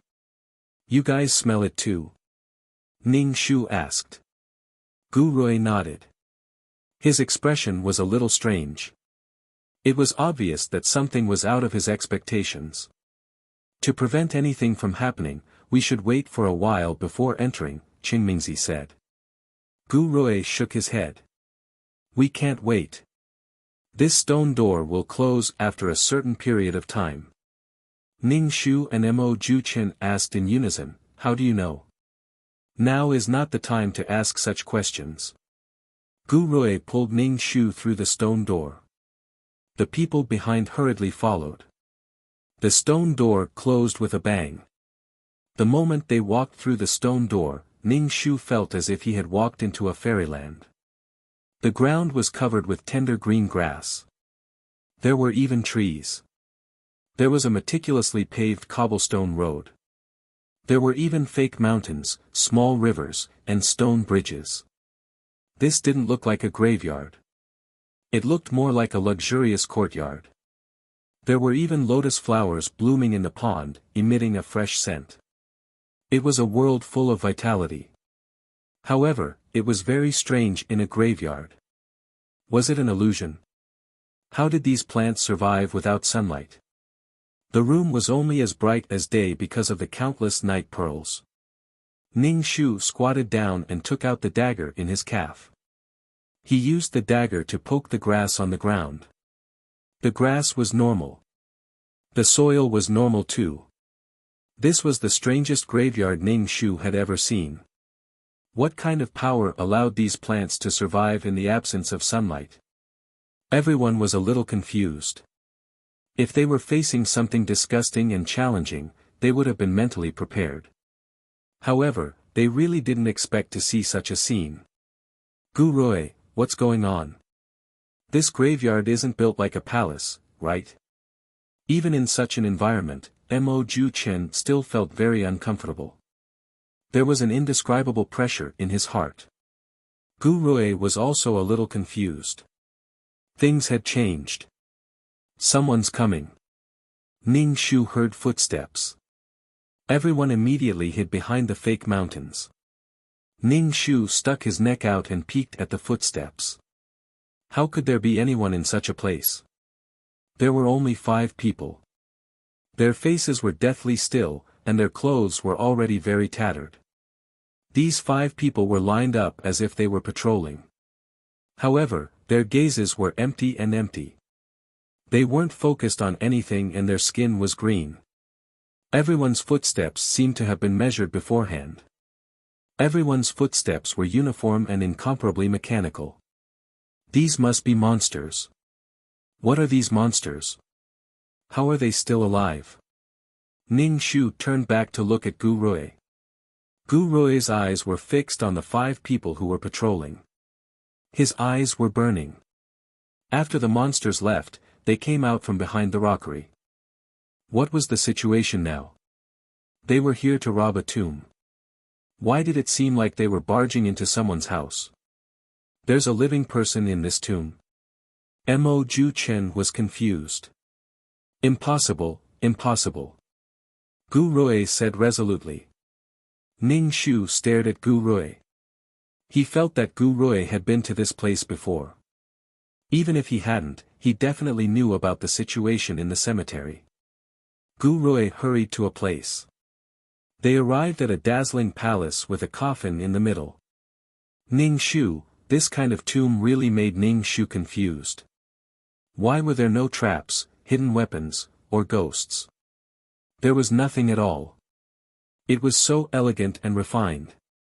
It was different from the other seductive tombs. Gu Rui kowtowed twice to the coffin and muttered, "State Tutor, I am the Prince of Jia Country. Now that Jia Country has been destroyed, I want to revive it, but I don't have the strength." Ning Shu couldn't be bothered to listen to Gu Rui. He could even do something like digging up someone's tomb. Now, he was kowtowing and saying such things. He was simply speechless. Ning Shu was more concerned about why the plants in this cemetery could grow. How could they grow without sunlight? Mo Ju Chen's gaze was fixed on a book on the table beside the coffin. His breathing quickened. He couldn't take his eyes off the martial arts manual. His footsteps unconsciously moved towards it. Mo Ju Chen's body flashed and he grabbed the manual. He didn't even look at it before stuffing it into his arms. Mo Ju Chen grabbed the manual, but Gu Rui grabbed something that looked like a bell. The bell swayed, but it didn't make any sound. "Let's go." Gu Rui pulled Ning Shu towards the door. Ning Shu was a little confused. He looked at the bell in Gu Rui's hand. Could it be that Gu Rui's goal was this string of bronze bells? Ning Shu was pulled along by Gu Rui as they ran quickly. However, the entire cemetery was restless. The orderly footsteps caused the ground beneath their feet to tremble. Someone was chasing after them. These people were wearing armor and holding spears. Their eyes were very dull. Gu Rui looked at these monsters. His eyes flashed with a fanatical light. He was still quite calm, but he was about to crush Ning Shu's wrist. These monsters neatly approached the group of people. Gu Rui held the bronze bell in one hand and said in a low voice, "I offer you the soul of my closest kin." Gu Rui shook the bronze bell. I offer you the blood of my closest kin. Gu Rui's low and sinister voice sounded in Ning Shu's ears. The monsters who heard these two sentences stopped in their tracks. They didn't move. Soul. Blood. He wanted to sacrifice her alive. Ning Shu took advantage of Gu Rui shaking the bronze bell to kick Gu Rui's heart. Gu Rui didn't notice and was kicked back a few steps by Ning Shu's powerful kick. However, he grabbed Ning Shu's arm tightly and dislocated Ning Shu's arm. Ning Shu's face paled from the pain. He pulled out a dagger with his other hand and was about to stab Gu Rui's hand. Gu Rui seemed to be a little afraid of getting hurt and let go of Ning Shu's hand. Catch her. Gu Rui called his subordinates with a sullen face. More than 10 people immediately surrounded Ning Shu. Ning Shu stared at Gu Rui. What do you mean? It means what you see. I want to sacrifice your soul and blood to the bell of life and death. Gu Rui said lightly. Why me? Ning Shu stared at the bronze bell in Gu Rui's hand. You are my closest kin. Naturally, I want to sacrifice you. Gu Rui said lightly. When did I become your closest kin? Ning Shu pointed at himself. Gu Rui, you are crazy. You are my empress. Ning Shu, Pea's queen. Ning Shu held the dagger tightly. So he was waiting for her here. She was confused before. Why did Gu Rui want to marry her? So he was waiting for her here. Using souls and blood as a sacrifice, this was an evil thing. She knew that there was no such thing as a free lunch. Even if there was, it would be a poisonous one. Could it be that there were other requirements for this sacrifice? Ning Shu stared at the bronze bell and said angrily, Gu Rui, you stole my things and now you want to sacrifice me. Has your conscience been eaten by a dog? Chapter 1087. Not only did he steal her things, but he also wanted her life. What did the Fong family do to Gu Rui? Why did he have such a clear conscience? This thing doesn't belong to your family. Our ancestors were betrayed and took away the map. This thing doesn't belong to your family. What do you mean? Are you saying that my ancestors betrayed you? Ning Shu asked with a frown. Capture her, Gu Rui said indifferently. Gu Rui's subordinate Ning Shu surrounded them. Ning Shu covered her mouth and nose and sprinkled a handful of poison on them. She couldn't win against this group of people. As soon as the poison touched their faces, their bodies went limp and they lost all their strength. With a plop, they fell to the ground. Ning Shu kicked a person away and jumped out of the encirclement. She looked at Gu Rui warily as she retreated. Gu Rui frowned and looked at his men lying on the ground. He was a little anxious and said to Ning Shu, I underestimated you. Ning Shu walked over and put on a defensive posture. Gu Rui, why are you sacrificing me? You don't have the right. You are my wife and the empress of Jia country. It is your honor to sacrifice for the country. Ning Shu reached out. When you become the bell of life and death, you can be with me forever. Ning Shu, who wants to be with you forever? She was a mission enforcer. If her soul was sacrificed, she wouldn't be able to go back. Besides, she didn't even know if her soul still existed after the sacrifice. Then the original owner, Fong Lanxin, must have been sacrificed to the bell of life and death. Ning Shu sprinkled a handful of poison on Gu Rui, but Gu Rui didn't react at all. Ning Shu even smiled gently. My body is immune to poison. You don't know how much pain I went through to revive the country. Ning Shu, damn. This guy must have soaked in all kinds of medicine since he was young to be immune to poison. Her poison didn't work. Ning Shu quickly retreated. I advise you not to run around. This graveyard is not as beautiful as it seems. Gu Rui said in a low voice. He then turned to Mo Juechen, who was watching from the side, and said, "Help me catch her." Mo Juechen shrugged. "I've already gotten what I wanted. I don't care about anything else."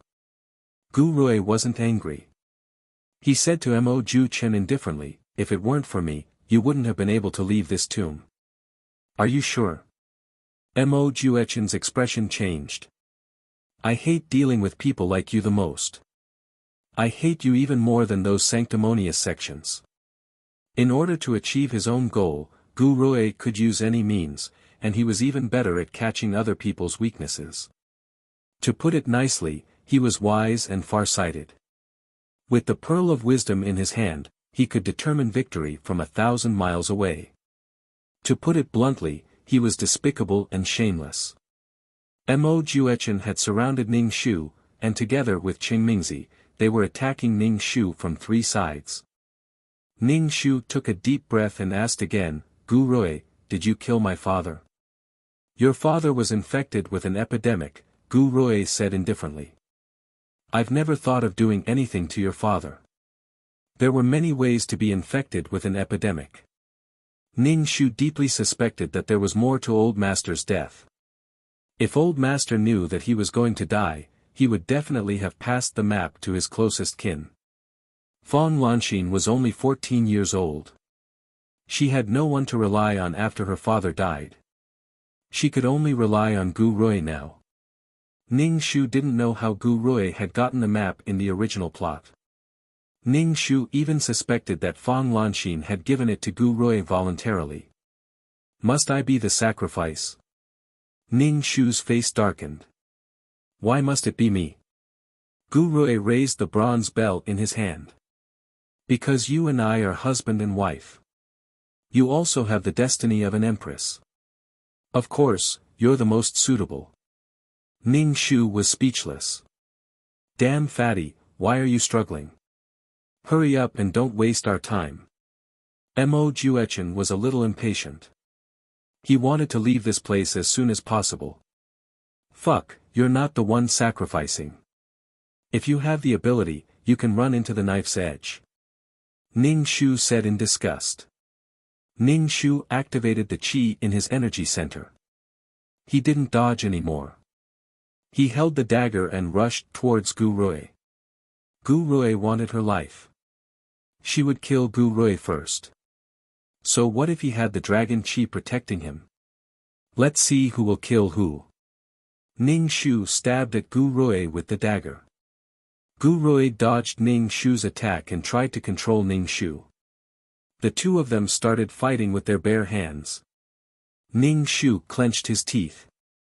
Gu Rui's martial arts weren't weak. Ning Shu couldn't kill Gu Rui for the time being. This man usually didn't show off, but he had a lot of skills. Ning Shu grabbed the bronze bell in Gu Rui's hand. He wanted to snatch it away. "Let go." Gu Rui's face darkened. Ning Shu held the bell. He felt that the bell was bone-chilling, as if it could freeze his soul. Ning Shu held the bell in one hand and the dagger in the other. He stabbed at the bell fiercely. She wanted to destroy this thing. Fan Lanxin, stop. Gu Rui reached out his hand to stop Ning Shu. Ning Shu activated the qi in his energy center. He stabbed the dagger at the bronze bell with the fastest speed and greatest strength. It made a sharp sound. A thin crack appeared on the bell of life and death.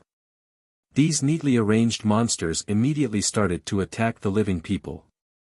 The people lying on the ground without any resistance were more unlucky. They were directly pierced by the spear. Fan Lanxin. Gu Rui's eyes were red. He looked at Ning Shu with a twisted face. This was the first time Ning Shu saw such emotions.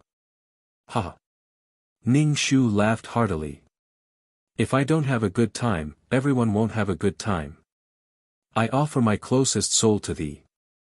I offer my closest blood to thee. Gu Rui hurriedly chanted an incantation. He actually grabbed Mo Juechen and stabbed him in the heart with the dagger. Mo Juechen's expression was a little dazed. He clearly didn't expect Gu Rui to suddenly attack. I offer my closest soul to thee. I offer my closest blood to thee. Gu Rui's chanting became more and more hurried. He shook the bell of life and death. The monsters had already stopped attacking. Mo Juechen clutched his chest. Blood spurted out from between his fingers. His expression was ferocious and terrifying. Gu Rui, you dare to touch me? It's your fortune to be sacrificed to the bell of life and death. Gu Rui had no choice. If he had a choice, he wouldn't choose Mo Juechen, who had negative karma. Instead, he would choose Fang Lanxin, who had the Empress's fate. Furthermore, Fang Lanxin was his closest kin. It was easier for him to control the bell of life and death. Mo Juechen quickly stopped breathing. His eyes were empty. It was obvious that his soul had left his body. His body slowly turned into powder. Ning Shu's pupils constricted. She was Gu Rui's first choice. Did that mean Mo Juechen was the backup? Gu Rui's expression turned ugly when he saw the crack on the bell of life and death. He turned to look at Ning Shu. Young Master Gu, this bell of life and death can only sacrifice one person at a time, Qingmingzi said. The bell of life and death is damaged. Furthermore, the person sacrificing is someone who hates you. I'm afraid it will backfire on you. Chapter 1088. Gu Rui's expression turned ugly when he heard Qingmingzi say that the bell of life and death would backfire on him. He looked at the small crack on the bell of life and death before turning to look at Ning Shu. Ning Shu shrugged and said with a sincere expression, "What a pity." Ning Shu heaved a sigh of relief. Since there was already someone to sacrifice, she wasn't afraid at all since she could only sacrifice one soul at a time. Gu Rui asked Qingmingzi, "Can't we sacrifice two people?" Qingmingzi shook her head. There are two souls in the bell of life and death. They will fight with each other, which will affect your control of the bell of life and death. Ning Shu frowned. Wouldn't the soul disappear immediately after being swallowed by the bell of life and death?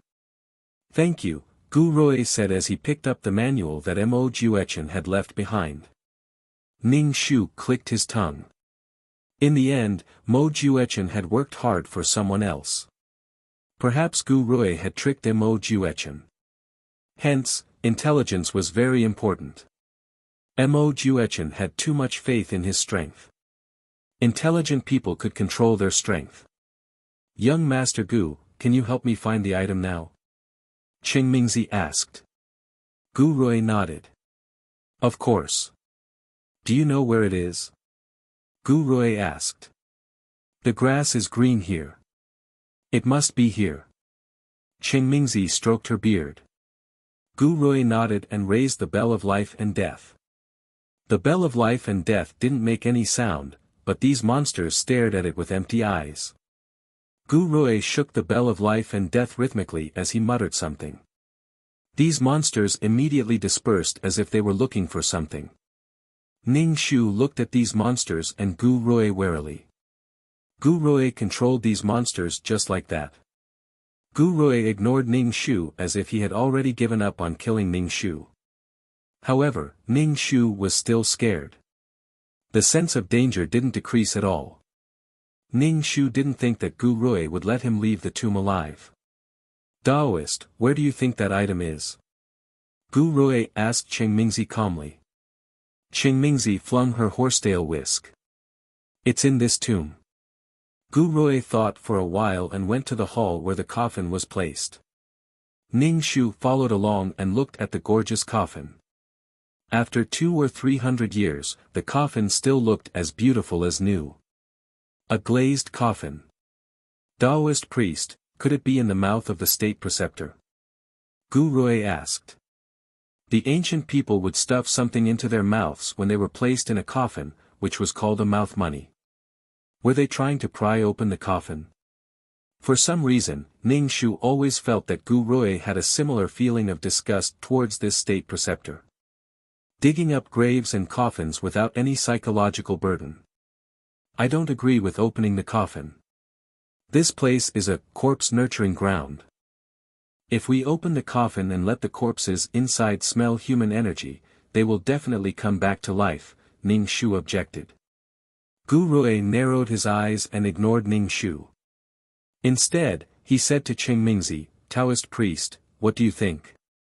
This penniless Taoist feels that the chances of this thing being in the mouth are not high. If it is in the mouth, it will not be able to make the grass green and flowers bloom. Qing Mingzi shook her head and said. Ning Shu was speechless. Was he treating her like she was invisible? Ning Shu wondered what Qing Mingzi was looking for. That thing could make the grass green and plants grow normally. It must be a treasure. Gu Rui shook the bell of life and death, and the monsters gathered from all directions. Gu Rui frowned. These immortal monsters clearly did not find anything. Young Master Gu, these are monsters without intelligence. It is normal that they can't find anything. As Qing Mingzi spoke, she took out 3 copper coins from her cloth bag. It looked like she was going to do a divination. Qing Mingzi placed the copper coins in the turtle shell and shook them twice before pouring them out. The divination shows that it is northwest. Qing Mingzi's face was a little pale. This thing should be northwest. Gu Rui shook the bell of life and death, and all the monsters headed northwest to search for something. Ning Shu saw that Gu Rui was so familiar with the bell of life and death, and vaguely understood why the state preceptor disappeared after the establishment of the Jia kingdom. With such combat power, the royal family would definitely not be at ease. A man's wealth was his own ruin. These immortal monsters that did not eat or drink were simply great killing machines. After the state preceptor died, it seemed like the royal family of the Jia kingdom had come to dig up the grave more than once. Otherwise, why would Gu Rui be so familiar with this place? It was just that the map disappeared later. Ning Shu just watched silently. She wanted to see what kind of treasure it was. In the northwest direction, there was a stream of water. There were lotus flowers growing in the water. The lotus flowers were budding and swaying gently. They were elegant and beautiful. It was hard to believe that they grew in a tomb. Ning Shu looked at the glass coffin. She could vaguely see a person lying inside, motionless. Was it a man or a woman lying inside? Ning Shu's intuition told her that it was a woman because the surrounding decorations were very feminine. Which man's tomb was full of grass, flowers, and flowing water? Ning Shu really wanted to open the coffin to take a look. Ning Shu patted her hands. She could not die. Gu Rui glanced at Ning Shu. Ning Shu asked Gu Rui, is the state preceptor male or female? Male, Gu Rui said. Male. Ning Shu was speechless. Ning Shu originally thought that this was a great love song. Some man must have specially arranged this place for the woman in the coffin. It turned out to be a fucking man. Taoist, we don't have much time. We can't keep staying here, Gu Rui said with a frown. Qing Mingzi looked a bit disappointed. It seemed that she was not destined to get that thing in this life. She immediately said, Mister, then let's go now. Gu Rui shook the bell of life and death. The monsters gathered together and followed behind Gu Rui. Ning Shu hurried to follow. He did not want to be abandoned here. Catch her, Gu Rui suddenly pointed at Ning Shu and said. Ning Shu stretched out his hand. Ning Shu quickly climbed up the rockery and looked down at Gu Rui. Gu Rui, what do you mean? You have no value anymore. You can die here, Gu Rui said lightly. The state preceptor is too lonely here. Accompany him for me. Ning Shu was speechless. Ning Shu kicked away the monster that climbed up and said to Gu Rui, what grudge do I have with you? Why do you have to treat me like this? Ning Shu used a dagger to cut off the monster's neck. There was no blood at all. The muscles were pale. The monster that had its neck cut off could actually recover and be intact. What kind of power was this? It was worse than death. The zombies died after their heads were blown off. Ning Shu took out a talisman from his purse and stuck it on the monster's head. Freeze. The monsters were frozen. Chapter 1089. The monster with the talisman was frozen. Ning Shu thought it would work, but the talisman slowly turned black and turned into ashes. With the talisman burned, the monster regained its ability to move. Ning Shu stared blankly and kicked the monster away. What the hell? Did it have no weakness at all? Gu Rui, what grudge do I have with you? Surrounded by so many monsters, Ning Shu was a bit flustered. These monsters were as hard as iron and didn't know fatigue. There were so many of them that Ning Shu was exhausted. If your ancestors didn't steal the map, Jia country wouldn't have been destroyed. We wouldn't have been forced to abdicate, Gu Rui said coldly. Ning Shu, exercise? What a joke. A map could determine the destruction of a country. Jia country didn't perish. It was the royal family that perished. The rebels who ascended to the throne slaughtered all the royal family members of Jia country. It was normal for history to change. Gu Rui blamed the destruction of Jia country on the Fong family. Ning Shu knew that Gu Rui was probably the one who killed the old man. This matter would only get more messy if he couldn't cut it off. Ning Shu didn't know if the ancestors of the Fong family stole the map. The rise and fall of a country actually depended on this thing that was neither human nor ghost. Ning Shu was exhausted. These monsters were too strong. They were so strong but couldn't be killed. They really had no weakness at all. Ning Shu stared at the bell of life and death in Gu Rui's hand. It must be the power of the bell of life and death that prevented these monsters from being smashed. Ning Shu kicked the monster in front of him. He jumped down the fake mountain and rushed towards Gu Rui. Ning Shu activated the energy in his dantian and ran in front of Gu Rui like a gust of wind. He wanted to snatch the bell of life and death from Gu Rui. Gu Rui snorted. Last time, there was a crack on the bell of life and death. This time, there was another crack. Fong Lanxin, don't force me to be ruthless, Gu Rui said fiercely. He fought with Ning Shu and pushed Ning Shu towards the monster. Ning Shu grabbed Gu Rui's arm tightly. Let's die together. Young Master Gu, the most important thing now is to get out of here. The longer we stay here, the more dangerous it will be.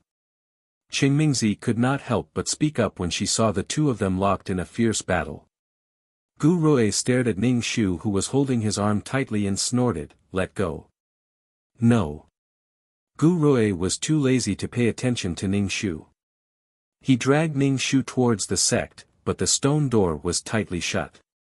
Mr. Gu. Qingmingzi looked at Gu Rui. Gu Rui picked up the bell of life and death and shook it slowly. Ning Shu saw Gu Rui ring the life and death bell and immediately jumped up. His legs clamped around Gu Rui's waist and his hands tightly wrapped around Gu Rui's neck. Fong Lanxin, get down here. Gu Rui said coldly. Ning Shu looked at Gu Rui's white neck and really wanted to break it. Gu Rui wanted to kill her, so she had to make the first move. I advise you to give up. If I die here, you won't be able to get out. Gu Rui felt the arm around his neck getting tighter and tighter. He sneered. Ning Shu did not say anything. No matter what, he had to get out first. Gu Rui shook the life and death bell. These monsters stared at the life and death bell without focus. Gu Rui did not know what he was saying.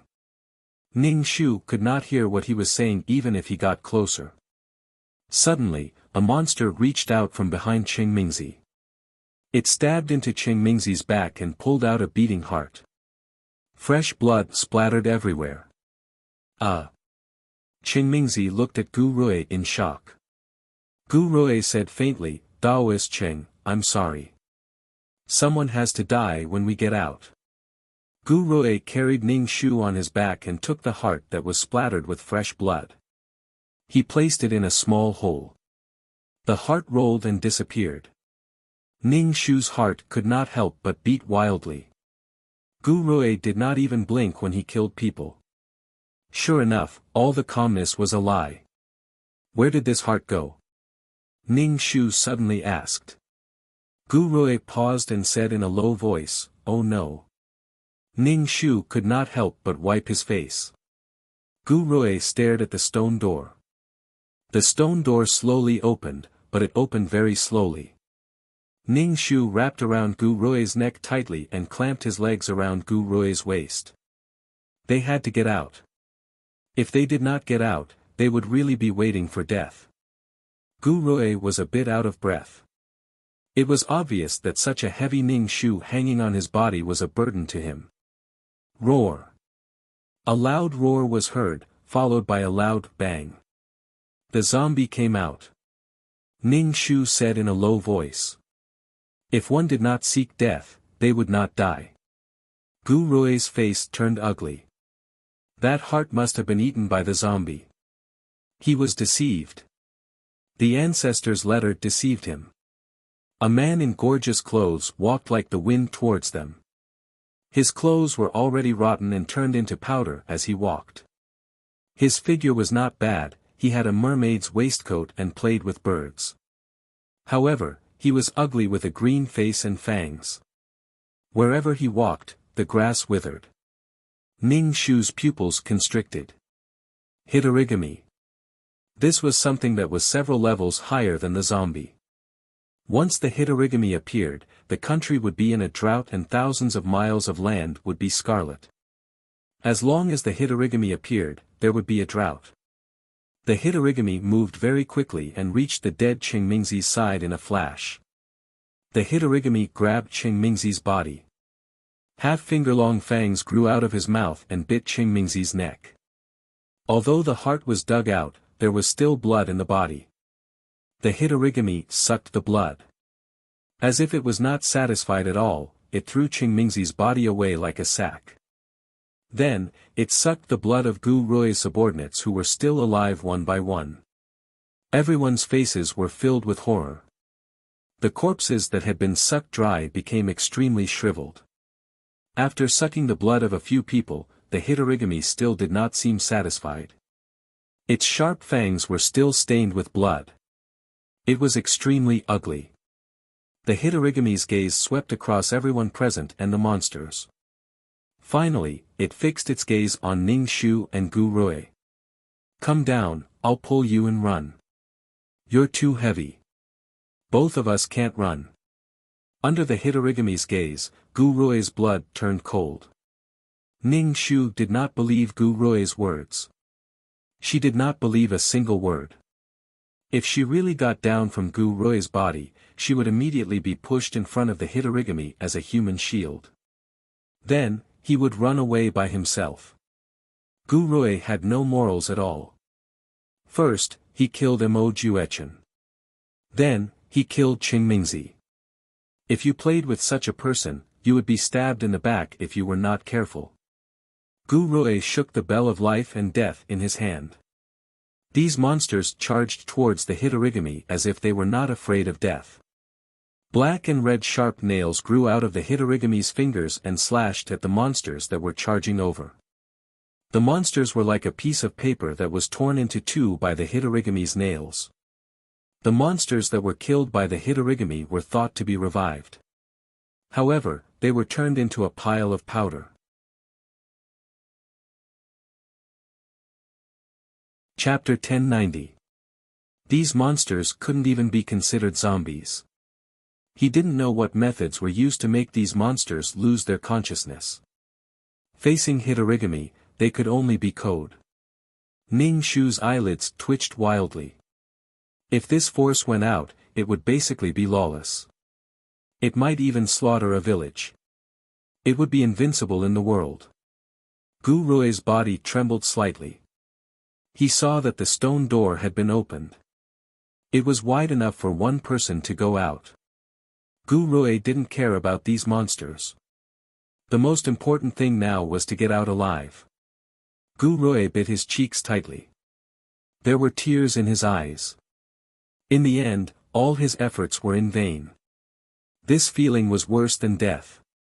He fell from the clouds to hell. With these monsters blocking, it was enough for Gu Rui to rush out of the stone door. The moment he rushed out of the stone door, Gu Rui suddenly pulled out a dagger and stabbed it into the hand around his neck. Then, he stabbed the dagger into Ning Shu's leg.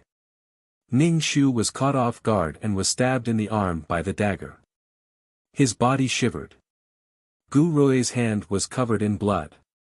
He pulled Ning Shu's arm away and threw Ning Shu into the stone door. Ning Shu was thrown to the ground by Gu Rui. He didn't care about the wounds on his body. He got up and rushed to the door. Gu Rui ran out of the stone door. He pressed his hand covered in Ning Shu's blood on the stone lion. The stone door closed with a bang. Gu Rui collapsed on the ground. He hugged his head with both hands. His body trembled slightly. He seemed to be crying. Ning Shu, fuck, just a little more. Gu Rui, bastard. Ning Shu clung to the wall tightly. He watched Hitorigami kill the monsters like drawing paper. He was so scared. Ning Shu slowly moved his body, preparing to hide. However, his body was covered in blood. The smell of blood was like a lighthouse in the night to Hitorigami. It was very obvious. If she could go back alive, she must kill that bastard Gu Rui. At this point, Gu Rui still wanted to kill him. So many monsters were killed by Hitorigami. Seeing this scene, Ning Shu's flesh was trembling. Damn Xiao Tianquan. After killing all the monsters, Hitorigami Ning Shu walked over. In a flash, he arrived before Ning Shu. Ning Shu quickly took out a talisman and stuck it on Hitorigami's forehead. This was a very complicated spell that she had learned from the spell tree. The Hitorigami was immobilized. Ning Shu began to run. Help! In just a breath's time, the talisman on Drought Demon's head turned black and burned into ashes. Hanba walked like the wind. Ning Shu chased after him. Ning Shu turned around and saw Hanba. His heart was burning with anxiety. She had become the dog with nowhere to hide. Ning Shu stopped in his tracks and took out everything in the pouch. He sprinkled poison, cinnabar, and rooster blood on the approaching Hanba. If she had known earlier, she would have brought some melodramatic blood. When the cinnabar splashed onto Hanba's body, his skin sizzled and black spots appeared on his green skin.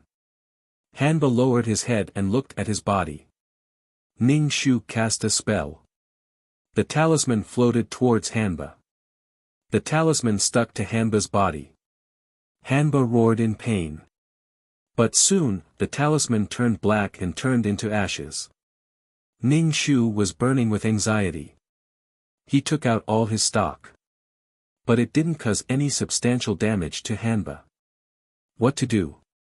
Ning Shu didn't dare to use her own flesh and blood to hit Hanba's body. The monster's tough body was torn apart by Hanba. If she rushed up, she would be walking into a trap. Ning Shu looked at the green-faced Hanba. If you were a ghost, I would send you to hell. But zombies weren't ghosts. Ning Shu touched the empty pouch. She had prepared so much in vain. But the difference in strength was too big. Damn, this mission made Ning Shu's claws numb. If she couldn't even survive, how could she counterattack? When she killed the 1000-year Ghost King, it was thanks to the Soul Pearl. With the ghost catching techniques she learned in the modern era, she couldn't do anything to Hanba. Ning Shu repented. She had to learn more skills in the future. Now she was forced into a desperate situation. The mission was getting harder and harder. Ning Shu felt that it was very strenuous. Hanba raised his hand. Black and red fingernails grew out. He stared at Ning Shu. Ning Shu couldn't bear to look. It was too ugly. Ning Shu was forced to jump from the bridge into the lotus pond. Hanba watched Ning Shu swim from the shore. Ning Shu felt the water level getting shallower. When he stood up, the water only reached his waist. And the water level was still decreasing. Sure enough, wherever Hanba went, there would be a drought. The water evaporated to God knows where. The water level got shallower. In a while, it reached Ning Shu's thighs. The roots of the lotus were exposed. Ning Shu hurriedly crawled out of the pool and gulped down a mouthful of water. Looking at Hanba who was glaring at him, Ning Shu was about to cry. He shouted at Hanba across the pond, "Let's discuss." Hanba did not even bother with Ning Shu. He walked towards Ning Shu from the bridge. Ning Shu turned and ran into the coffin hall. The hall was dazzling. The floor was filled with glass coffin fragments.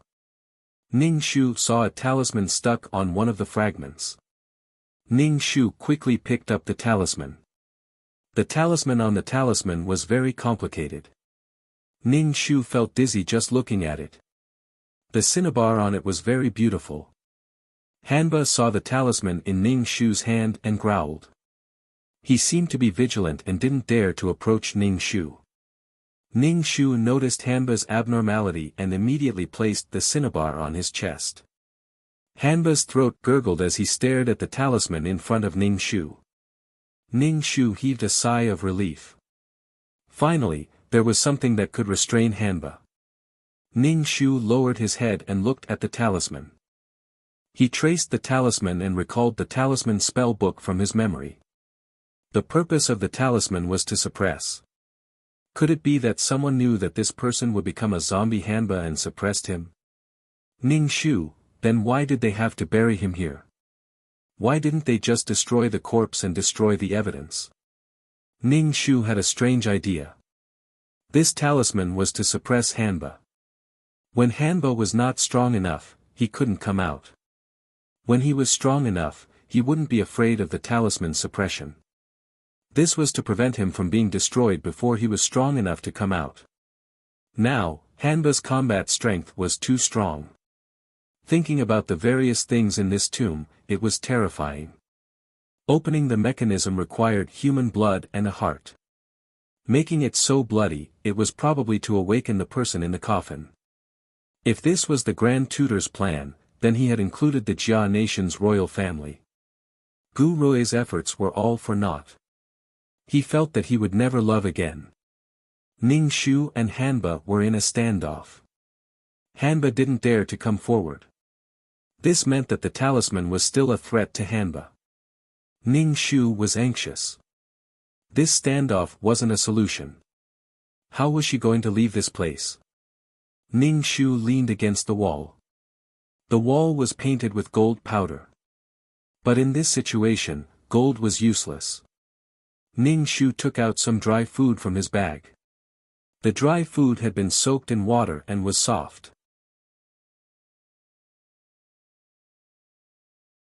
Chapter 1091. Ning Shu didn't mind. Because Hitorigami had come out, there was no more water in the tomb. This way, it wouldn't choke on the water. Hitorigami stared straight at Ning Shu. It had a green face and fangs, and its black and red nails shone. It was too much of a psychological challenge.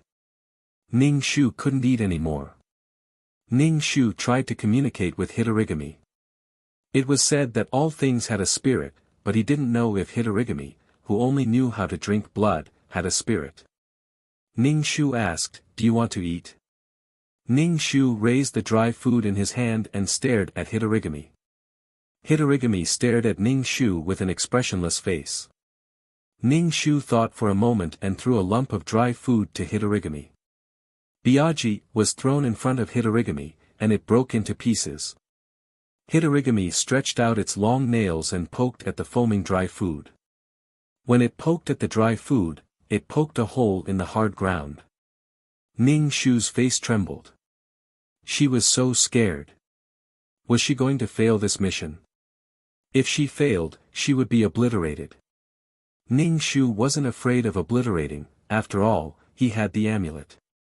However, Ning Shu was afraid that if she was obliterated, she wouldn't be able to return to the system space. She was even more afraid that she would never be able to return to the system space. Ning Shu's heart was heavy. She didn't expect 2333 to do much for her, but this was not a situation that Ning Shu wanted to see. If she knew that fusing the two orbs would result in this situation, Ning Shu wouldn't have fused them. Now, she had a home that she couldn't return to. After eating, Ning Shu took out the medicine bottle.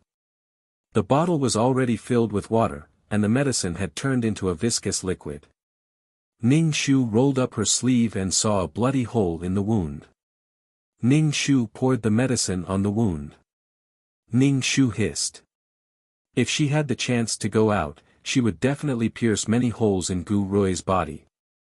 After Ning Shu finished treating his wounds, he noticed that Hitorigami was staring at him. Ning Shu was also staring at Hitorigami. Ning Shu was about to become cross-eyed. The corners of his mouth twitched. Take it and play with it. Ning Shu rolled the empty bottle to Hitorigami. Hanba poked the medicine bottle, and the medicine bottle shattered into powder. Ning Shu was speechless. Under the illumination of the luminous pearl, the entire cemetery was as bright as day. The previously withered grass was once again lush and green. Ning Shu was incomparably astonished. Once the drought demon appeared, the land was barren for thousands of miles. The grass could still grow, and some flowers could also bloom. What kind of power was this? What kind of treasure was this? Where was this treasure hidden? Ning Shu didn't care about treasures. She just wanted to leave this place right now. Can you let me go? Do you know where we can get out? Do you know you're ugly? After talking for a while, Ning Shu stopped talking. Her mouth was dry from talking and there was no water to drink. Hitorigami's throat made gurgling sounds as if there was old phlegm in its throat. Ning Shu rolled his eyes. Hitorigami took a step towards Ning Shu. Ning Shu immediately removed the talisman from his chest and raised it towards Hitorigami. Hitorigami stopped in its tracks. There was some fear in its eyes as it looked at the talisman. Ning Shu slowly moved out of the palace. Hitorigami followed behind Ning Shu. Dear Lord, even Ning Shu wanted to kowtow to Hitorigami. Could they forget about each other in the pugilistic world? Ning Shu was really sick of meeting such a powerful but brainless thing. There was no way to communicate at all. Hitorigami's throat made gurgling sounds. Ning Shu rolled his eyes. Who the hell knows what you're talking about? Ning Shu held up the talisman and kept retreating. Hitorigami and Ning Shu maintained a distance that was neither too far nor too close. Ning Shu did not know how long his talisman could last. Hitorigami was afraid of this talisman now. Perhaps after a while, she would not be afraid anymore. Her time of death would come. Even if this talisman worked, there was no food here. She would starve to death sooner or later. She wanted to get out. Damn it. Strength was important. Very important. If she was strong enough, she could beat this thing to death. She would not be in this situation where she could neither advance nor retreat. The mission this time was very difficult. Plus, she did not know the plot beforehand. Ning Shu and Hitorigami confronted each other for a long time. He was a little tired. His body was very tired. Ning Shu did not know whether it was day or night outside. He also did not know how long he had been in the tomb. Ning Shu's body was tired. Plus, he was injured. His body could not take it anymore. Although he had Qi Jin to heal himself, this kind of tiredness could not dissipate. Ning Shu really wanted to sleep. Ning Shu sighed. He held the talisman in his hand and sat down. Hitorigami's throat made a gurgling sound.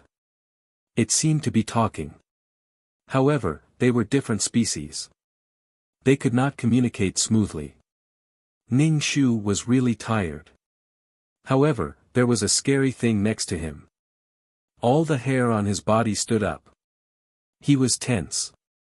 Ning Shu supported his chin with one hand and held the talisman with the other. The surroundings were quiet. It was very quiet. There was no sound at all. It made people's hearts numb. Hitorigami also sat on the ground like Ning Shu. It stared straight at Ning Shu. Ning Shu's heart couldn't stop beating wildly under his penetrating gaze. However, it did not look like it was going to attack her. This made Ning Shu sigh in relief. Ning Shu, 2333, who had been silent for a long time, finally spoke. Ning Shu was so excited that he almost jumped up. He quickly asked, "How is it?" "They are still fighting each other. With my power, there are 3 sides. No one can do anything to the other." 2333's voice sounded very tired. "All my power has been used up. Some of the system space's functions are also damaged. I can't repair it for now. Thank you for your hard work. Can I go back to the system space now?" Ning Shu asked. Ning Shu did not care about those functions. She felt that it was good to be able to go back to the system space. At least she would not become a lonely ghost. "You can go back to the system space," 2333 said. "Okay. It's good to be able to go back." Ning Shu was very satisfied. After receiving 2333's news, Ning Shu felt relieved. Ning Shu looked at Hitorigami. He was not so scared. Even if she did not complete the mission and was killed, she could go back to the system space. "There may be a wood element world origin here," 2333 said. "Wood element?" Ning Shu jumped up excitedly. He finally found the world origin. No wonder plants could grow here without sunlight. It was because of the wood element world origin. "Where is it?" Ning Shu asked. "I don't know. You can look for it yourself. I suggest you install a treasure hunting system. That way, the treasure hunting system will be able to detect any treasures," 2333 said. Ning Shu could not figure out how many strange systems 2333 had recommended to him. First, it was a location system. Now, it was a treasure hunting system. He suspected 2333 was getting a commission. "Then I will install it." "Sorry. Because some functions of the system are missing, I can't install it." Ning Shu was speechless. Then what was he playing at? The world origin existed in all kinds of ways. It could be a tree, a blade of grass, or a rock.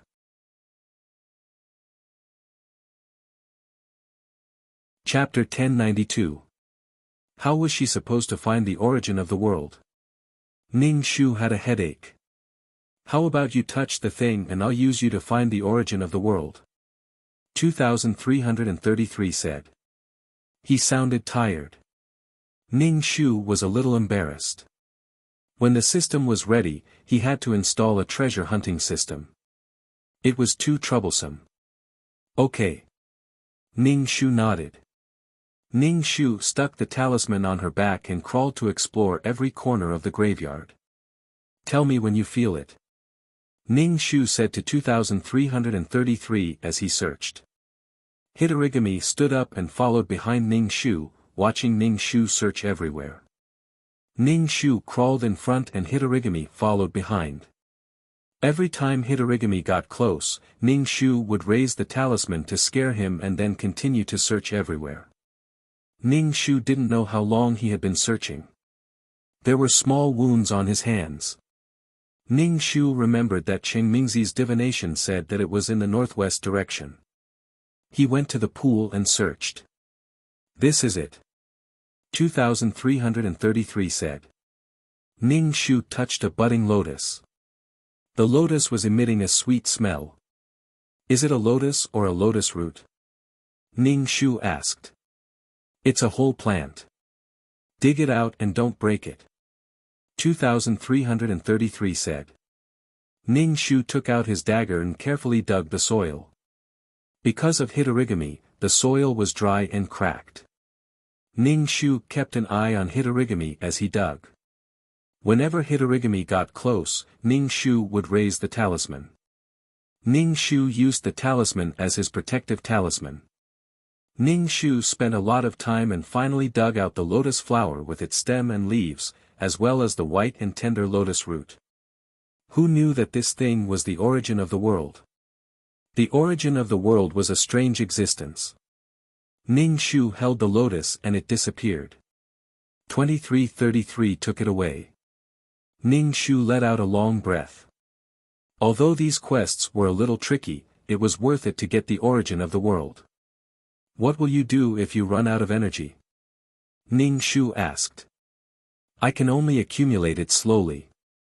If I encounter some system quest that allows me to devour the system, my energy will slowly recover. Ning Shu nodded. I understand. If I encounter a suitable mission, I will do it. With this, 2333 was back to square one. Ning Shu patted the dust off his hands and saw that the surrounding grass and trees were withering at a speed visible to the naked eye. Without the support of the wood elemental world's origin and the drought demon, the entire graveyard was soon devoid of any greenery.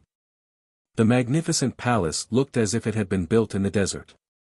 Ning Shu didn't know what time it was and felt very hungry. He took out some dry rations from his bag and ate them. She had to save the rations. She had to think of a way to survive and leave this place. The beast next to her could go without food and drink, but she couldn't. In such a situation, energy was very important. If he had fasting pills, he could survive without eating or drinking for a month. But there was a problem with the system. She didn't even go back and would be thrown into this world. Ning Shu would exchange some fasting pills every time he entered the world to prevent such a situation from happening. Ning Shu chewed slowly and stared at Drought Demon. Drought Demon's nails scraped the stone like tofu, but he didn't know if it could open the stone door. He thought of a plan and let Drought Demon open the stone door. If it really succeeded, she would run away immediately. Drought Demon would probably run out and harm the world. Wherever it went, there would be a drought. And it would suck blood. Ordinary people could only be slaughtered. If it was too reckless, it would definitely lead to strangulation. Drought Demon sucked blood.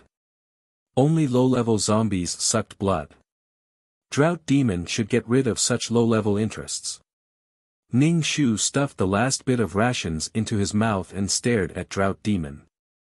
Drought Demon stared at Ning Shu and made a gurgling sound from its throat. If there were wisdom pills, he would give this thing too. In the future, before entering the mission, he would exchange for a few wisdom pills. If he encountered creatures with low IQ and couldn't communicate, he would give them 2 wisdom pills. She was now a high-level mission enforcer. Anything could happen in a high-level plane. There could be all kinds of strange worlds. There were all kinds of strange creatures. Ning Shu felt a little speechless. The zombies in the romance novel plane could be so beautiful that they angered the heavens and people, but here they were so ugly. If the male lead grew up to be like this, with a green face and fangs, there would be old phlegm in his throat that couldn't be spat out. The girl would definitely not be able to eat it. Ning Shu decided to rest for a while. His body was too tired. Ning Shu pinched the talisman paper on his forehead and dozed off. After a while, he opened his eyes to take a look. Drought Demon was staring at Ning Shu from not far away. Ning Shu was no longer afraid of Drought Demon's penetrating gaze. Maybe he wasn't looking at him, but his gaze was empty and unfocused. Ning Shu closed her eyes again. She didn't know how long it had been since she rested. It was as bright as day here. She didn't know the time at all. Ning Shu, who was in a daze, suddenly woke up. She looked left and right but did not see Hanba.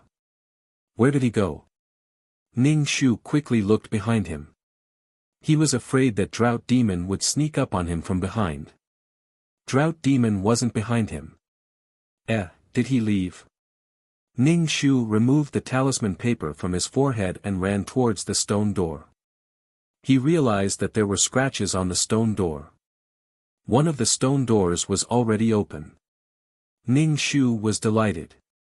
He quickly went out of the stone door and walked through the water. When he reached the outside of the tomb, the sky was just beginning to brighten. The moonlight was like gauze. Ning Shu mobilized the energy in his body and stepped on the stone wall to fly out of the tomb. He was finally out. Ning Shu took a deep breath. The taste of freedom. She and Gu Rui were the only ones alive. Ning Shu understood that the people Gu Rui brought, other than his own subordinates, were all useful. Mo Juechen was foolish and naive. He really thought that he could get the secret manual. In the end, he was sacrificed. That old Taoist priest, Qingmingzi, came for the source of the world. Furthermore, he knew the exact location of the tomb. Gu Rui wouldn't let him live, much less give him the treasure. Indeed, Gu Rui was more ruthless. The most important thing now was to return to the Fong family. He was afraid that Gu Rui would think that he was dead and take over everything in the Fong family. This wasn't a small sum. Old Master Fong had worked hard for it his entire life. Ning Shu turned around and saw Drought Demon standing not far away. He was carrying someone on his shoulder. He looked like a hunter. Ning Shu quickly took out the talisman paper and raised it at Drought Demon. He slowly retreated and prepared to run. Escaping was more important. He didn't care about what Drought Demon would do. Hitorigami put down the person on his shoulder and the person fell to the ground with a thud. Ning Shu glanced at the hunter. He was still alive, but he was unconscious. Could it be that Drought Demon wanted to bring him to the tomb to enjoy him?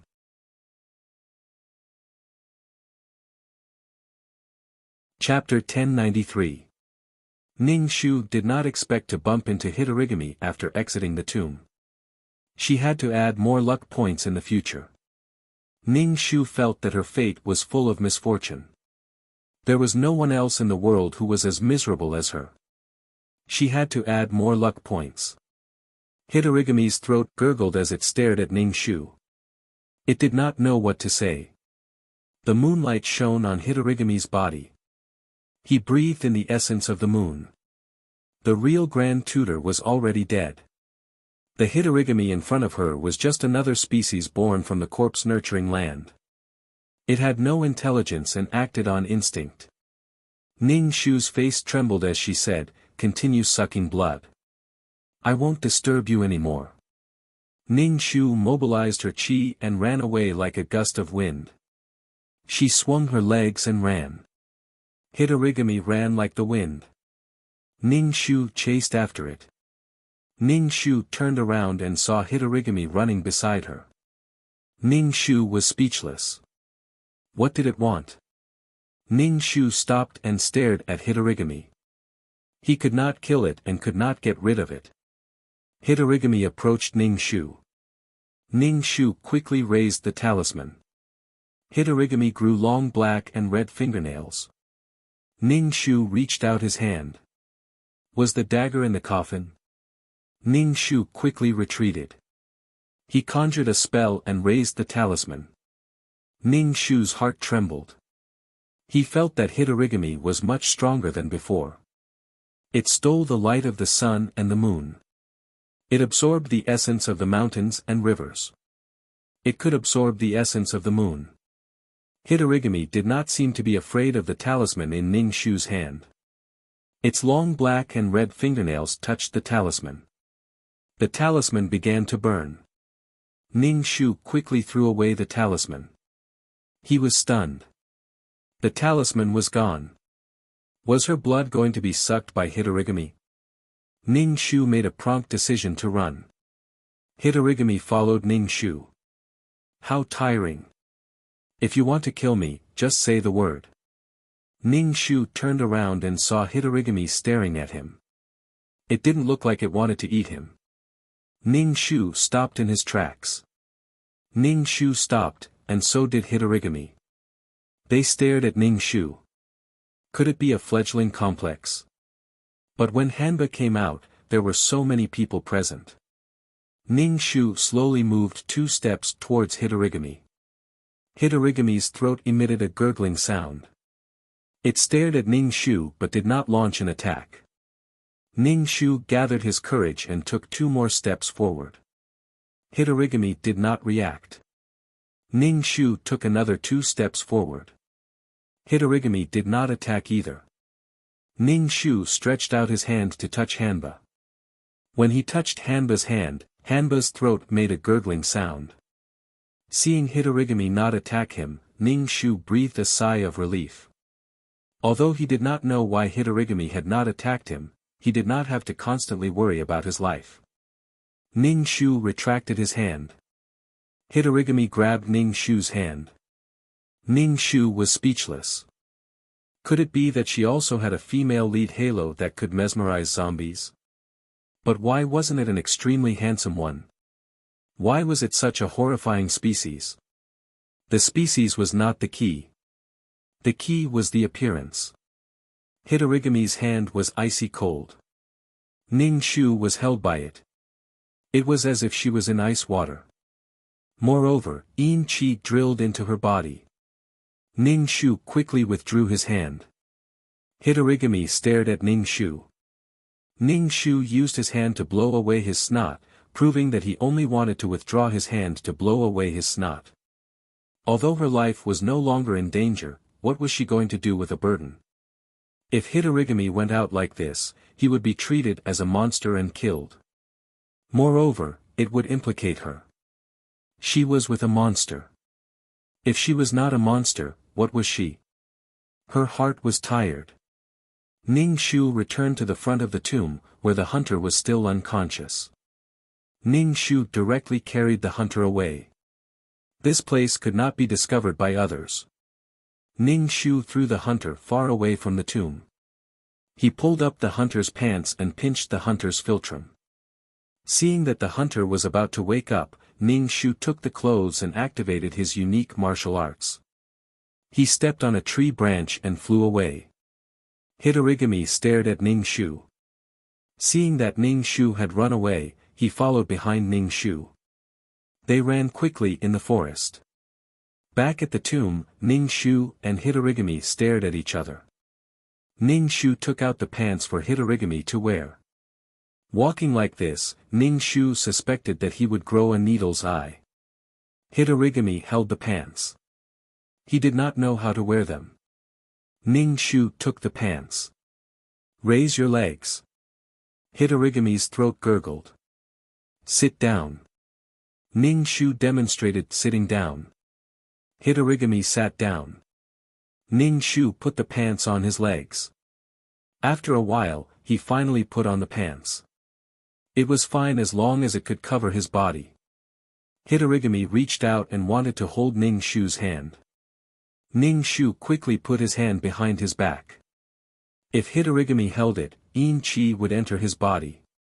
Hitorigami made gurgling sounds.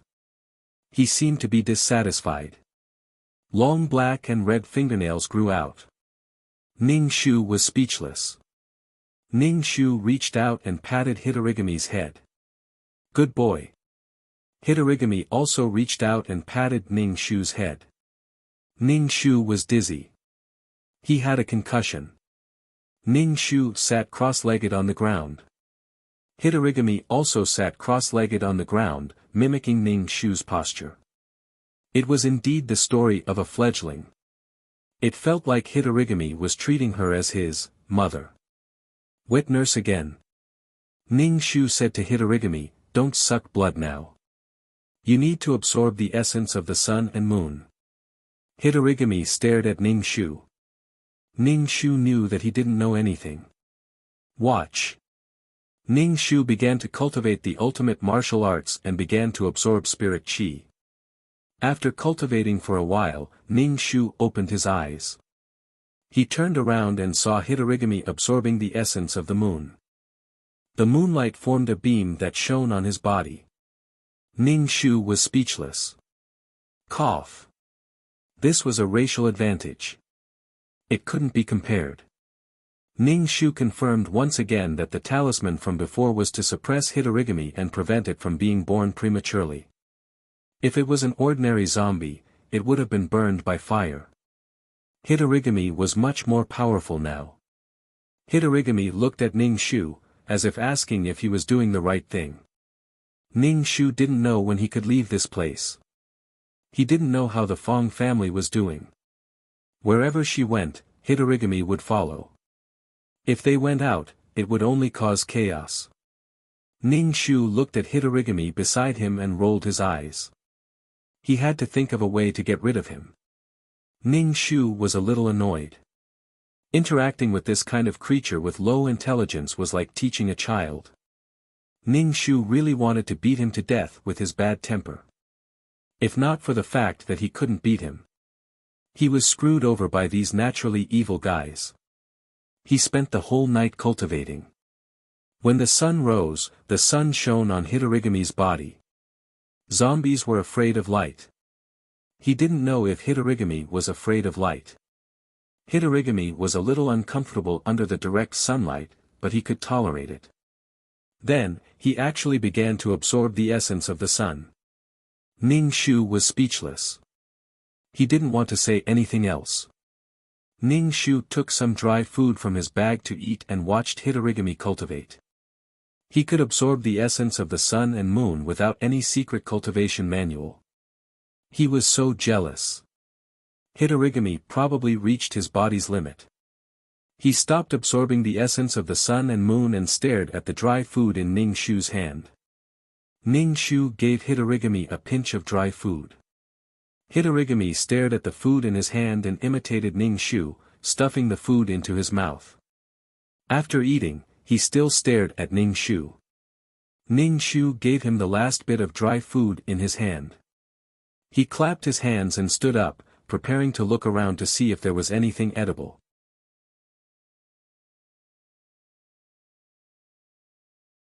Chapter 1094. When Hanba saw Ning Shu leave, she immediately stood up and followed after Ning Shu. Ning Shu stared at Hanba. I need to give you a name. Little Ming. No, someone's already called Little Ming. The zombie ancestor is called Jiangchen. You might as well be called Jiangchen. Ning Shu patted Hanba's head. Hanba also patted Ning Shu's head with Pia, Pia, Pia, causing Ning Shu to stagger. Ning Shu was infuriated. She slapped Jiangchen across the face, then quickly ran away. Jiangchen chased after Ning Shu, a puzzled expression on his face. Jiangchen, only I'm allowed to pat your head. You're not allowed to pat mine, Ning Shu said fiercely. Ning Shu stayed with Jiangchen like this, teaching him how to speak. Now, Jiangchen could call Ning Shu by his own name. Ning Shu suddenly felt that this scene was somewhat familiar. Back then, he'd lived like this with Little Ming. Little Ming.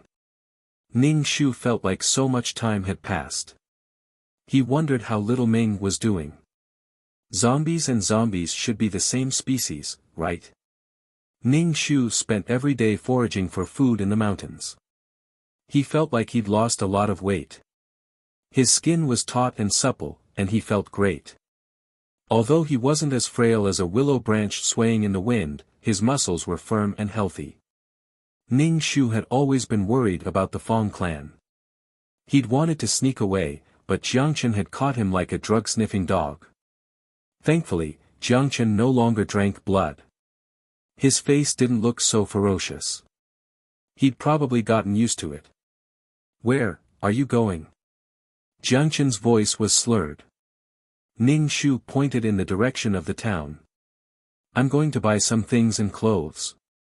You wait here. Jiangchen could vaguely understand what Ning Shu was saying. He stared fixedly at Ning Shu. Wait for me here. You can't follow me. There are a lot of bad people outside. Ning Shu took the gold from the tomb and prepared to buy something in the town. Now that Jiangchen understood, he wouldn't stay by his side. If he suddenly appeared in the crowd, it would definitely cause a commotion. Ning Shu's clothes were already in tatters, making him look like a beggar. Ning Shu went straight to the town's clothing store and bought a few sets of clothes. He also bought clothes and a hat for Jiangchen. It was a large hat that covered his face and had black cloth around it. Ning Shu carried 2 big bags of clothes and bought some food. When he passed by the inn, he saw Gu Rui. Gu Rui was followed by many people. Someone was talking to Gu Rui, which made Gu Rui look serious. After not seeing each other for a while, Gu Rui had a lingering sense of depression. Ning Shu saw Gu Rui with so many people. Was he going to explore the tomb? As if sensing Ning Shu's gaze, Gu Rui turned to look at Ning Shu. He stared at Ning Shu for a while, then looked away. Ning Shu had lost a lot of weight and his face was covered in dirt. It was normal that Gu Rui didn't recognize him. Ning Shu thought for a moment, then went to buy 2 more baskets. Ning Shu carried a large wicker basket in each hand out of the small town and ran towards the tomb. When he ran back, he saw Jiangchen craning his neck to see Ning Shu. Ning Shu smiled savagely. Ning Shu hugged his things and jumped into the tomb. Gu Rui is coming, he said to Jiangchen. Let's hurry up and move the gold. He couldn't give Gu Rui all that gold and silver. Jiangchen stared expressionlessly at Ning Shu. Why do you have to hide it? Kill it. Ning Shu slapped his thigh. That's right, now he had the ultimate weapon, Jiangchen. Why should he be afraid of Gu Rui? He was overthinking things. This time, he had to kill Gu Rui. If he didn't, he'd be out of luck. Ning Shu took out some clothes from his bag and stuffed them into Jiangchen's hands. Put them on. Jiangchen hugged the clothes, then took them off in front of Ning Shu. Then he put on the new clothes. Ning Shu looked away. This was his son. There was nothing he couldn't see. Jiangchen put on the clothes. Combined with his green face and fangs, he was truly unsightly. Ning Shu took out a hat and put it on Jiangchen's head. The black cloth fell all the way to his chest, covering Jiangchen completely. His face wasn't exposed, but he looked like a person. Jiangchen wasn't used to wearing hats, so he took them off. Ning Shu put the hat back on Jiangchen's head. In the future, if you don't become as beautiful as me and look like a person, don't take off the hat. Everything in the world had a counterbalance. For something as powerful as Jiangchen to be born, it had to have a counterbalance. For example, someone even more powerful than Qing Mingzi. If Jiangchen really went out with the green face and fangs, he'd definitely be killed. Jiangchen obediently didn't take off the hat. Ning Shu took out a roasted chicken from the paper bag. He tore off a drumstick and ate it. It had been a long time since he'd eaten meat. The meat was too fragrant. This is something humans eat. Ning Shu tore off a drumstick and handed it to Jiangchen. Jiangchen took the drumstick and ate it. Ning Shu asked, "What does it taste like?" "It doesn't taste good." Ning Shu shrugged. Perhaps zombies and humans had different tastes. Jiangchen stopped eating after eating a drumstick. Ning Shu finished the entire chicken all by herself. She wiped the grease off her hands on the ground, then flew up to a tree branch and fell asleep on it. Jiangchen sat cross-legged and cultivated. Moon essence poured into his body. What a hard-working, diligent child. The next morning, someone came to the tomb. It didn't take much thought to know it was Gu Rui. Gu Rui brought a group of people with him. This time, he brought an old Taoist with him. The old Taoist's hair and beard were snowy white, but his face was ruddy and without a single wrinkle. Ning Shu crouched in the tree, curious. Where had Gu Rui found so many outsiders? This Taoist looked stronger than Qing Mingzi.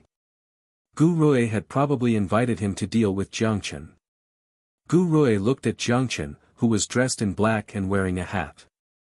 He frowned and asked, "Who are you?" "And who are you?" asked Jiangchen. Gu Rui looked around, his gaze fixed on Jiangchen. "This person isn't human," said the old Taoist. "Are you Hanba?" "No, I'm human," retorted Jiangchen. "You don't breathe, you don't have a heartbeat. How can you be human? You're the one who's not human. Old Taoist, you vile creature who brings disaster to the world. Watch as this humble Taoist subdues you." The old Taoist was astonished that Jiangchen could speak. But an anomaly was an anomaly. The old Taoist drew a talisman in the air. It flashed with golden light and shot towards Jiangchen. Jiangchen raised his hand. Long, sharp, black-red fingernails grew from his fingers. He slashed at the talisman, causing it to slowly dissipate. When the old Taoist saw how easily Jiangchen destroyed his talisman, his expression grew grave. "Taoist, how is it?" asked Gu Rui, frowning. "This vile creature is very powerful. This humble Taoist needs to contact my fellow disciples." The old Taoist shook his head. "You can't enter the tomb today?" asked Gu Rui. The old Taoist's expression was grave. "It's a bit difficult. This vile creature absorbed the essence of the sun and moon. This humble Taoist can't deal with it alone."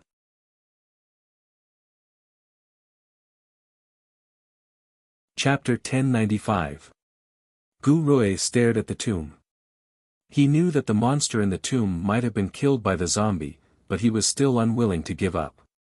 Gu Rui stared at the fully clothed Jiangchen. He touched the life-death bell in the pouch at his waist and asked the old Taoist, "Taoist, can the life-death bell control him?"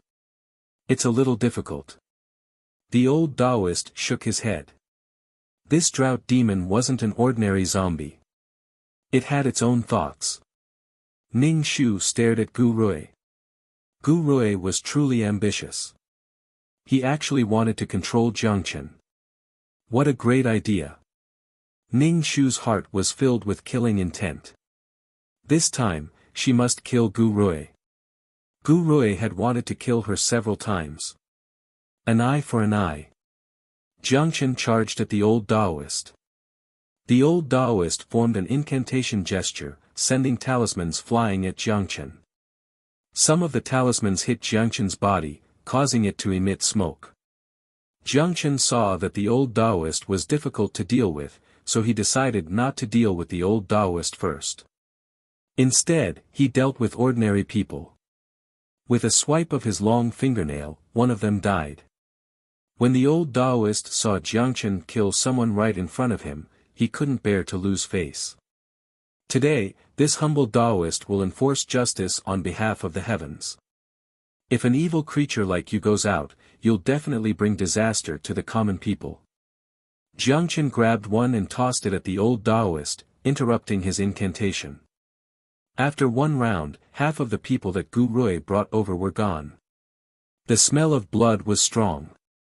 Gu Rui's expression was unsightly. He stared fixedly at Jiangchen and pulled out the bell of life and death. Gu Rui shook the bell of life and death at Jiangchen, muttering an incantation. Gu Rui's face was pale. Using the bell of life and death to control Jiangchen was too much. Gu Rui groaned as blood flowed out from the corner of his mouth. The crack on the bell of life and death cracked open a little more. "Ah!" Jiangchen roared. His clothes and hat flew off, revealing his naked body and ferocious fangs. Jiangchen charged at Gu Rui, reaching for the bell of life and death. Gu Rui's sharp nails touched the bell of life and death. The fine lines on the bell of life and death quickly covered the entire bell of life and death. Pang! The bell of life and death shattered into pieces. Gu Rui flew out and crashed into a tree, spitting out blood. Gu Rui wiped the blood from the corner of his mouth. His eyes were a little dim as he looked at the fragments of the bell of life and death on the ground. It was a good opportunity. Ning Shu pulled out the dagger, jumped down from the tree and rushed towards Gu Rui. She had to get rid of Gu Rui. Otherwise, there would be endless trouble. Gu Rui turned his head and saw Ning Shu. He looked shocked and stood up while covering his heart. Fang Lanxin, you're still alive. Ning Shu did not answer Gu Rui's words. He took the dagger and stabbed it into Gu Rui's heart. Gu Rui's martial arts were excellent. Even if he was injured, he would not be stabbed by Ning Shu. Gu Rui blocked Ning Shu, and the two exchanged punches and kicks. Fang Lanxin, how are you still alive? Gu Rui asked in disbelief. Ning Shu kicked toward his heart. Gu Rui blocked it with his hand and took 2 steps back. Gu Rui glanced at Ning Shu and the ferocious-looking Jiang Chen. A strange smile appeared on his face. You're having an affair with a zombie. Bullshit. Ning Shu rolled his eyes. Then why are you having an affair with your daughter? Ning Shu was even more determined to kill Gu Rui. If he let Gu Rui leave this time, who knew how much his reputation would be tarnished? Saying that he was having an affair with Jiang Chen. Damn, they were pure mother and son. If he didn't kill Gu Rui, he and Jiang Chen would become rats on the street. Are you angry from embarrassment? Gu Rui looked at Ning Shu. For the sake of survival, you're having an affair with a zombie? Have an affair, my ass.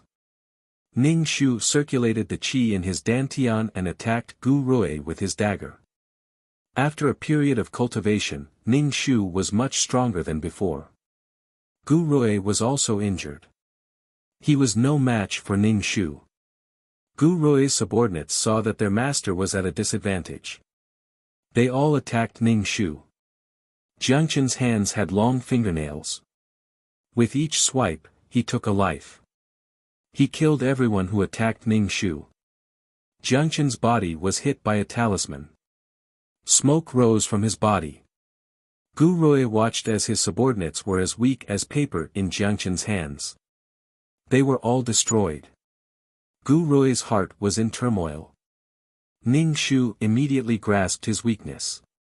Ning Shu stabbed the dagger into Gu Rui's heart. Blood sprayed Ning Shu's face. Gu Rui pushed Ning Shu away with a palm. He looked down at the dagger, which was buried in his heart. He immediately turned and ran. Ning Shu watched Gu Rui run. He froze for a moment, then hurriedly chased after him. Damn, he could still run after being stabbed in the heart. What a genius. Ning Shu kicked Gu Rui in the back.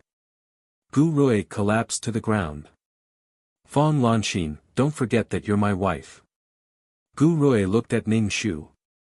His face was covered in sweat. His hair was plastered to his face, making him look exceptionally beautiful. Gu Rui's face was simply a work of art. It was flawless. I've never acknowledged you as my husband. Ning Shu reached out and pulled out the dagger in Gu Rui's heart. Blood sprayed out. Ning Shu touched Gu Rui's right chest. Through his chest, he could feel the beating of his heart. As expected, this guy's heart was on the right side. Gu Rui's face paled. Panting heavily, he said, Fang Lanxin, we can work together. Because he'd lost too much blood, it took a lot of effort to speak. His breathing was heavy. Ning Shu smiled slightly. At a time like this, even panting was useless. Ning Shu raised the dagger. Gu Rui's pupils constricted. He wanted to struggle, but Ning Shu stepped on him. He couldn't move. With a puchi, the dagger sank into his chest. Gu Rui spat out a mouthful of blood. He clutched Ning Shu's foot tightly. In the end, he breathed his last. As soon as Gu Rui died, Ning Shu felt the string in his heart suddenly snap. His entire body relaxed. His whole body went limp. Ning Shu pulled out the dagger and stabbed again. Gu Rui didn't react. Ning Shu checked Gu Rui's pulse and breathing. He confirmed that Gu Rui was dead. Before long, Gu Rui and her subordinates were all dead. Only the old Taoist was left. The old Taoist stared at Ning Shu. You associate with demons and kill your own kind. How are you different from animals? It's none of your business, Ning Shu said coolly. Who are you to me? What right do you have to interfere? It's none of your business, said Jiangchen. Stubborn. The old Taoist's expression darkened. He cast a talisman. Ning Shu pushed Jiangchen aside. He formed a seal with both hands and cast a talisman at the old Taoist. The two talismans collided. With a bang, they exploded like fireworks. When the old Taoist saw the talismans, he froze. If you're a fellow Taoist, why are you with such a demon? Drought demons are undying and indestructible. Outside the 6 Taos, their existences of nature. Birth, old age, sickness, and death are natural, said the old Taoist. Since they're outside the 6 Taos, what does their existence have to do with you? Birth, old age, sickness, and death are natural. But people who pursue immortality go against nature. Jiangchen didn't meddle in other people's business.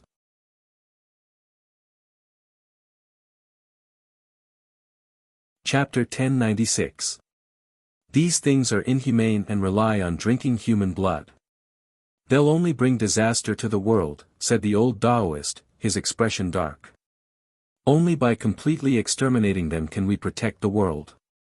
If you're stubborn, I'll have to kill you as well, said the old Taoist coldly. Then, he muttered an incantation, his expression solemn. His hands formed seals so quickly that a fierce wind blew around them. Ning Shu's expression was solemn. He used the most powerful talisman he'd learned from the book Qingmingzi had given him. Ning Shu felt all the tendons in his body twist and his muscles swell. The talisman was abnormally complex. Ning Shu spat out a mouthful of blood. The talisman he'd formed collided with the old Taoist's talisman, creating a powerful shockwave. Ning Shu and the old Taoist were both sent flying. Ning Shu spun twice in the air before landing firmly on the ground and spitting out a mouthful of blood. Jiangchen appeared behind the old Taoist. His finger pierced through the old Taoist's back. With a forceful swipe, the old Taoist's body was split in half. Ning Shu let out a long breath and wiped the blood from the corner of his mouth. Ning Shu's entire body was weak. He sat on the ground, panting. Ning Shu walked over. Ning Shu waved his hand. Put on your clothes first. If you want to blend into the human world, you need to wear clothes. Jiangchen grabbed some clothes from a nearby bag. Ning Shu rested for a while, then went to check on Gu Rui's corpse. It was already a bit stiff. Only then did he confirm that Gu Rui was truly dead. Gu Rui was too mysterious. Even though he was dead, he didn't seem like he'd die so easily. Move the corpse away. We can't bury it here, said Ning Shu to Jiangchen, who was putting on his clothes. This was a corpse-nurturing area. They couldn't bury the corpse here. Perhaps in a few decades, more zombies would appear. Ning Shu found a place and had Jiangchen dig a hole. Then he had Jiangchen carry the corpse over and toss it in. Ning Shu watched from the side. He saw Gu Rui in the hole. Gu Rui was a ruthless man. He'd use any method to achieve his goals. Such people were the most difficult to deal with. When Jiangchen saw Ning Shu staring at Gu Rui, he asked, "Are humans considered good-looking?" Ning Shu nodded. He has the grace of a dragon and the grace of a phoenix. His natural talent is natural, and his face is as smooth as a flower. He is a handsome man. Jiangchen stared at Gu Rui. Ugly. Ning Shu shrugged. Perhaps zombies and humans had different aesthetics.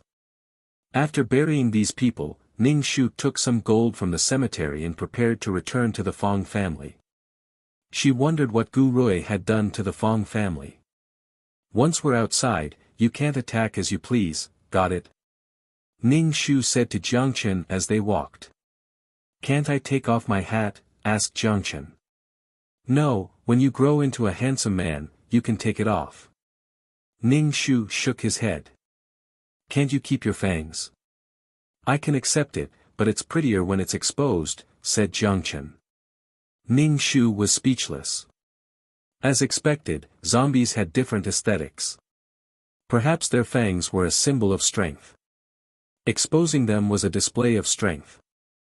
When they arrived in town, Ning Shu bought a carriage. However, they encountered a difficult situation. Jiang Chen's presence startled the horses.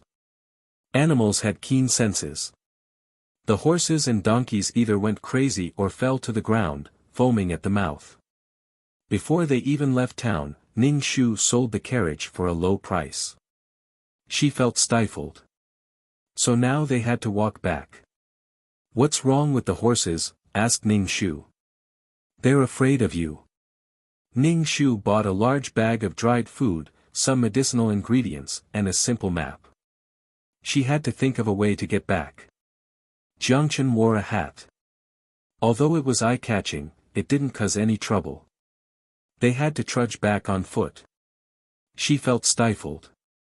Along the way, if Ning Shu encountered someone who was sick, she'd save them. Sometimes she'd even act as a ghost catcher. On the way, they encountered all kinds of people. Jiang Chen watched from the side. Ning Shu said, "They're so weak.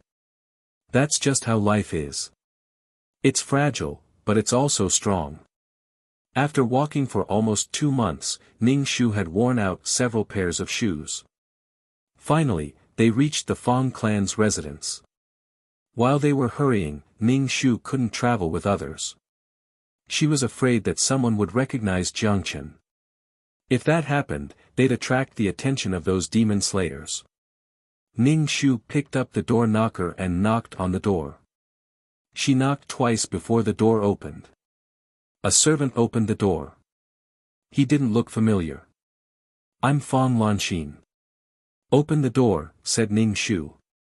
"What Fong Lanxin? I don't know you.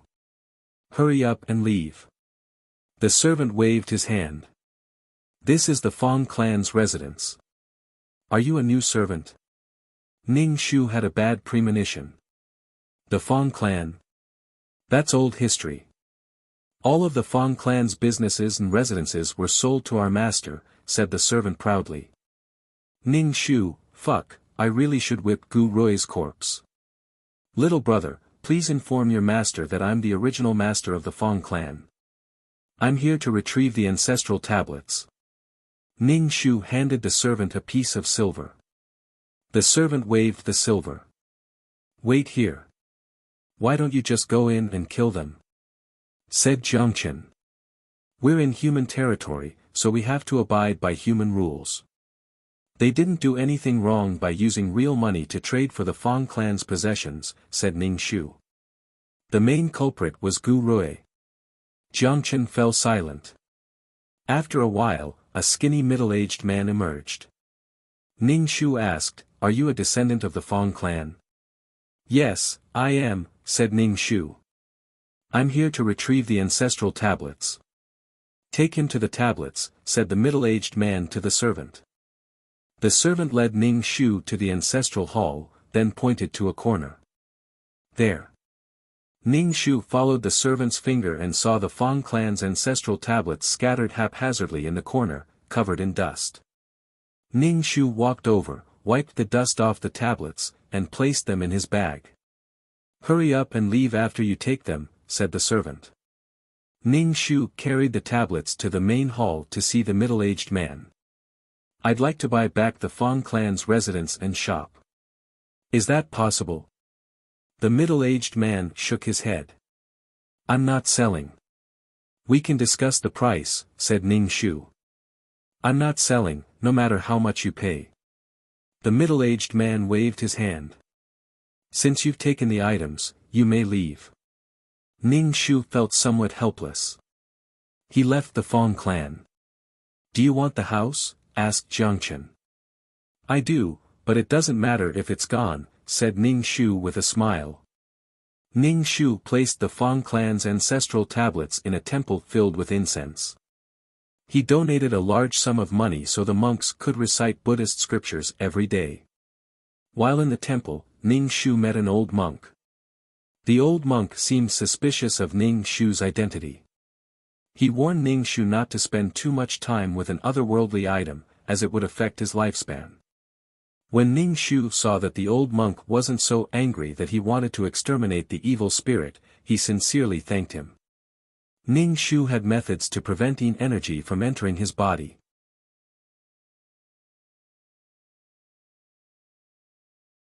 Chapter 1097.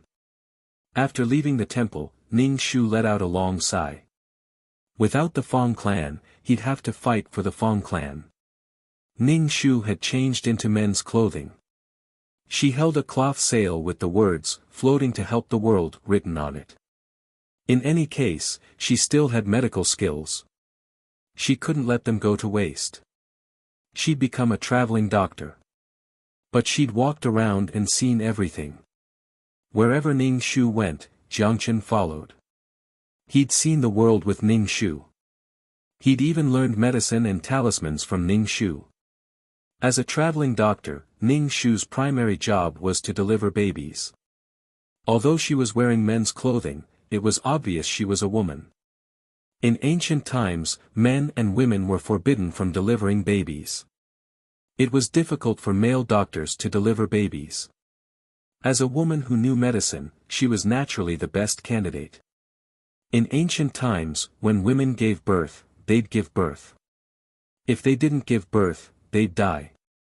So, even though she could cure hundreds of illnesses, she'd become a gynecologist.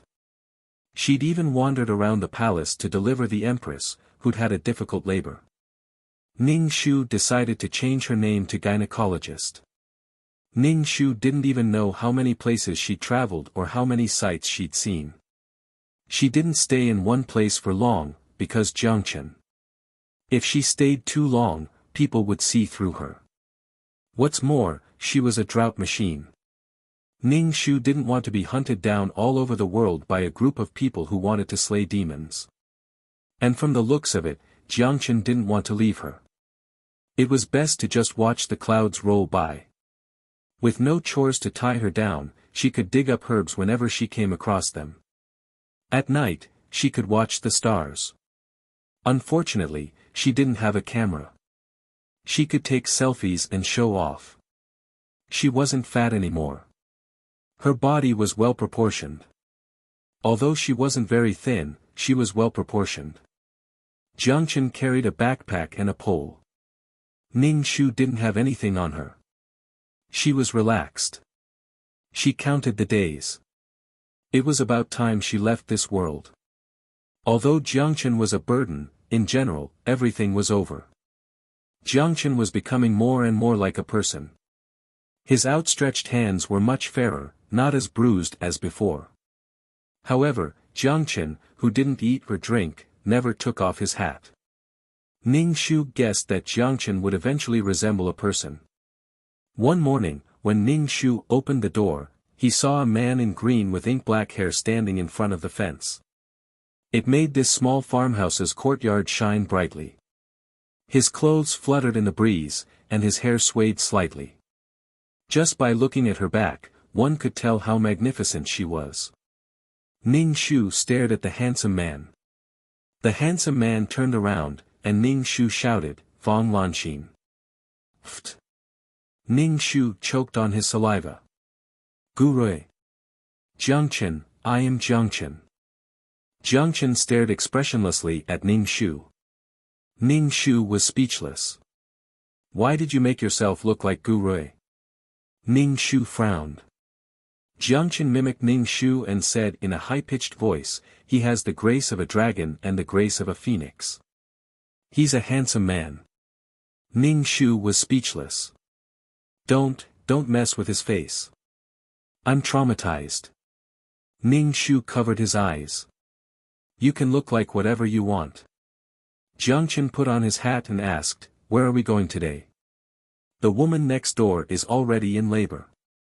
"She'll definitely go into labor in 2 days," Ning Shu said. Jiangchen grunted in agreement.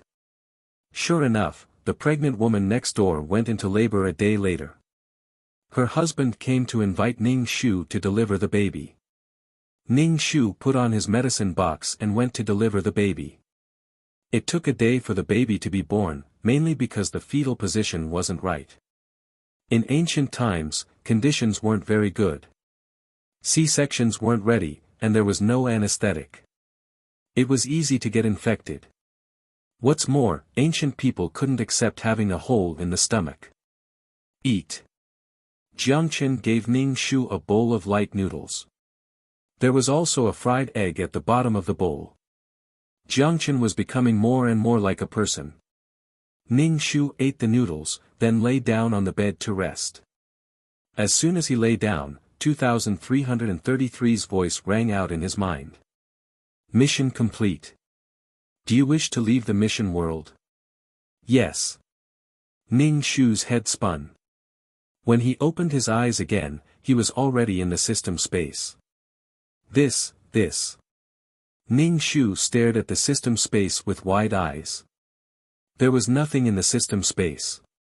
It was the same as the first time she'd entered it.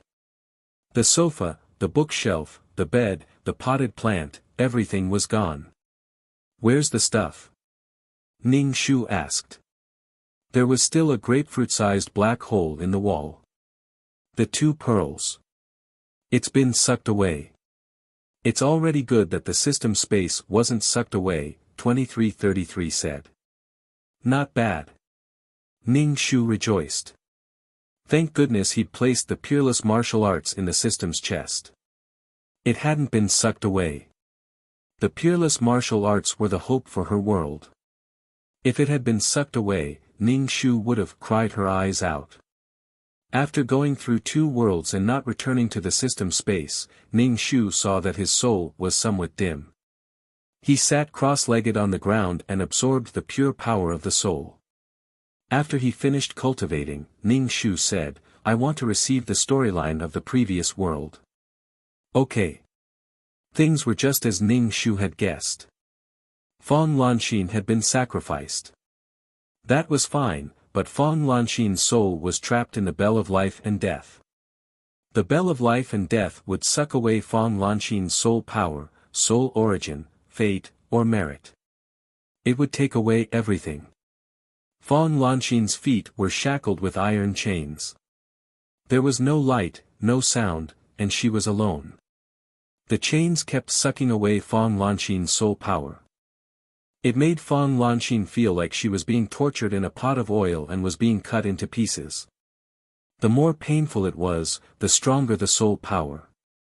Fong Lanxin felt like she'd gone through all the torture. It was a cycle of countless times. Gu Rui married Fong Lanxin.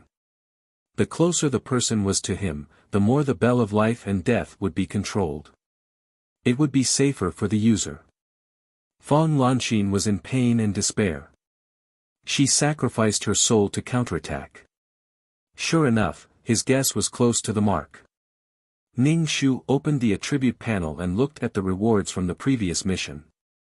Number, 2333 Name, Ning Shu, Advanced Mission Taker, Age, 27 points, 27, 155/4000000 Soul, 320 HP, 101 Wisdom, 314 Charm, 20 Luck, 169 Mental Power, 210 Faith, 12515 Martial Power, 232 Aptitude, 109 Merit, 13410 Skills. 5th Ring Shooting Technique, Trash Fighting Technique, Beginner Peerless Martial Arts, Beginner Poison Technique, Beginner Business Management Knowledge, Beginner Code Programming, Beginner Lawyer Skill, Master Ghost Catching Skill. Honorary Titles, Goddess of War, Selfless Ancestor Items, Calm Halo, Faith Halo, Amulet 4, Upgraded Amulet 2 Halo, Mother of the World, Queen's Blessing, Sister Model Worker, Chen Shi's Blessing, Leader Halo, Grass Blessing, Best Friend for Life, Miao Miao Miao's Blessing, Savior, Zhu Sunyang's Blessing, Founding General, Chen Ermiai's Blessing, Beauty-in-Law, Chen Ning's Blessing.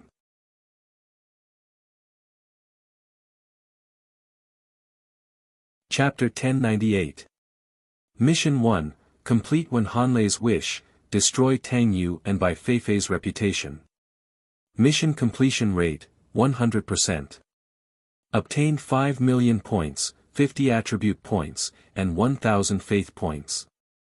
Mission 2, complete Fang Lanxin's wish, escape from purgatory. Mission completion rate, 70%.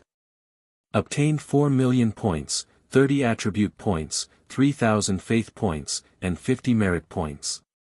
Ning Shu looked at the second mission. Fang Lanxin's mission completion rate was only 70%. It was a bit low. The reward wasn't much either. Ning Shu asked, "Is there a problem with this mission?" Although she escaped from purgatory, she now has a follower, Jiangchen. Fang Lanxin is afraid of him. If she goes back, she will have to get along with Jiangchen, 2333 explained. Ning Shu was speechless. Fang Lanxin wants to start over. She's very satisfied with your mission. At least you killed Gu Rui, 2333 said. Ning Shu was speechless. He didn't know what to say. Fang Lanxin wants to get rid of her current situation. If someone turns the tide for her, she won't be bound by the organization and can reincarnate. So that's how it is. Ning Shu nodded. Not everyone could accept an existence like Jiangchen. Ning Shu didn't think much of it. He had seen grass, seaweed, and zombies. Nothing was strange. These people weren't necessarily scarier than humans. Everything had a spirit. At least until now, Ning Shu's mission was to deal with the resentment of people. Since she wants to reincarnate, she only needs someone to turn the tide for her. How is that possible? She gave her soul. Mission enforcers can't just casually turn the tide. Someone else did it for her before, but she wasn't satisfied. Not everyone is willing to give up their soul. If they don't think it's worth it, they will refuse to pay, 2333 said. We're not idiots. Think more when you do the mission. Oh, got it. Ning Shu distributed the attribute points from the 2 missions. Although it wasn't much, he received the world's origin. Number, 2333 Name, Ning Shu, Advanced Mission Enforcer, Age, 27 points, 2-715-000-000/4-000-000 Soul, 32010 HP, 10110 Wisdom, 31420 Charm, 20 Luck, 16920 Mental Power, 21010 Faith, 125000300 Combat Power, 23210 Potential, 10910 Merit, 1341050 Skills, 5th Ring Shooting Technique, Trash Fighting Technique, Beginner Level Peerless Martial Arts, Beginner Level Poison Technique, Beginner Level Business Management Knowledge, Beginner Level Code Programming, Beginner Level Lawyer Skills, Master Ghost Catching. Skills. Honorary titles, Goddess of War, Selfless Ancestor Items, Calm Halo, Faith Halo, Amulet 4, Upgraded Amulet 2. Halo, Mother of the World, Queen's Blessing, Model Worker, Chen Shi's Blessing, Leader Halo, Grass's Blessing, Best Friend for Life, Miao Miao Miao's Blessing, Lifesaver, Zhu Su Nyang's Blessing, Founding Female General, Chen Ermiai's Blessing, Lawful Beauty, Chen Ning's Blessing. After distributing the attribute points, Ning Shu suddenly had a question. Why didn't Jiangchen attack me? He thinks of you as one of his own, 2333 said. Your godmother's halo is shining brighter and brighter. Ning Shu, what the hell is a godmother's halo? Ning Shu was speechless. If there's a godfather, there's a godmother.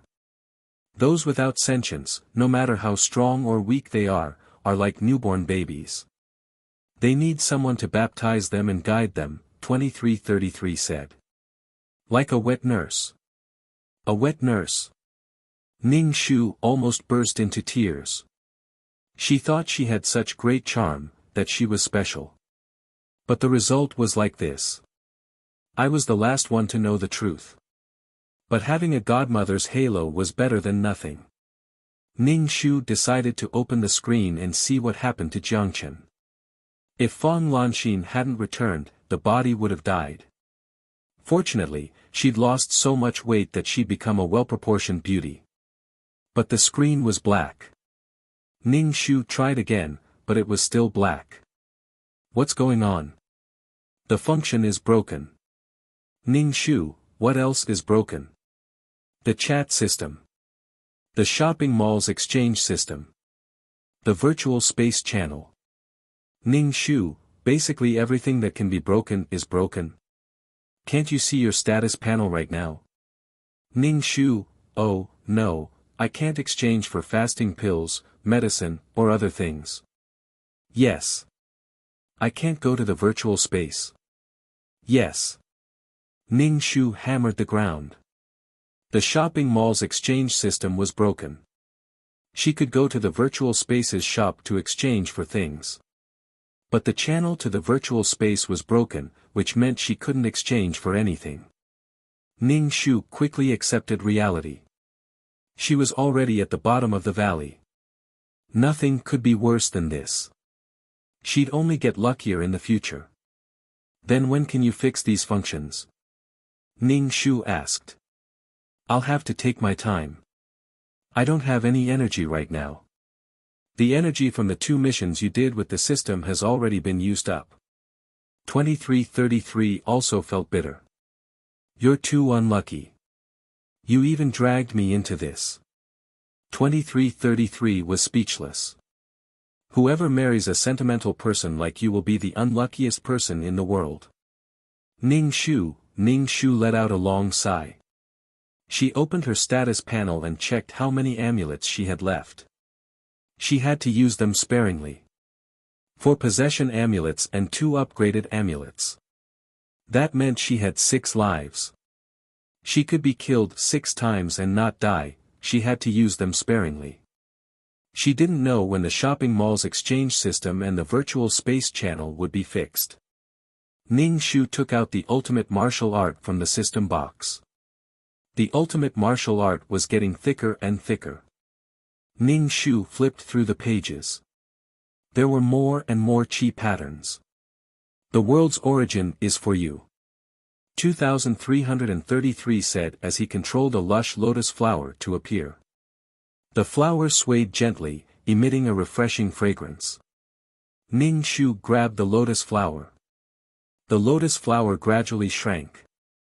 Finally, a stream of light entered the ultimate martial art. Ning Shu opened the book and saw that the world's origin was printed on the ultimate martial art. It was very three-dimensional. As soon as she opened it, she saw a lotus flower standing on the book. It was beautiful and cute. Ning Shu stretched out her hand and touched the lotus. Her heart was filled with joy. She had finally obtained a type of world origin. She was one step closer to building a world. Clang, clang. The system space was empty. The books were all sucked away by the black hole. Ning Shu couldn't read any books. She couldn't exchange for anything. She was used to reading a book every time. It was disgusting to not read for 3 days.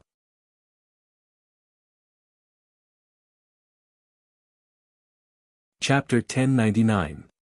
Jiangchen entered the room. Seeing the person on the bed, he walked over and nudged her. Hey, get up and eat. The person on the bed didn't move. Jiangchen nudged her again, then reached out to check if she was breathing. Then he checked her pulse. Jiangchen froze. After a moment of thought, he wrapped the body in a blanket and carried it back to the tomb.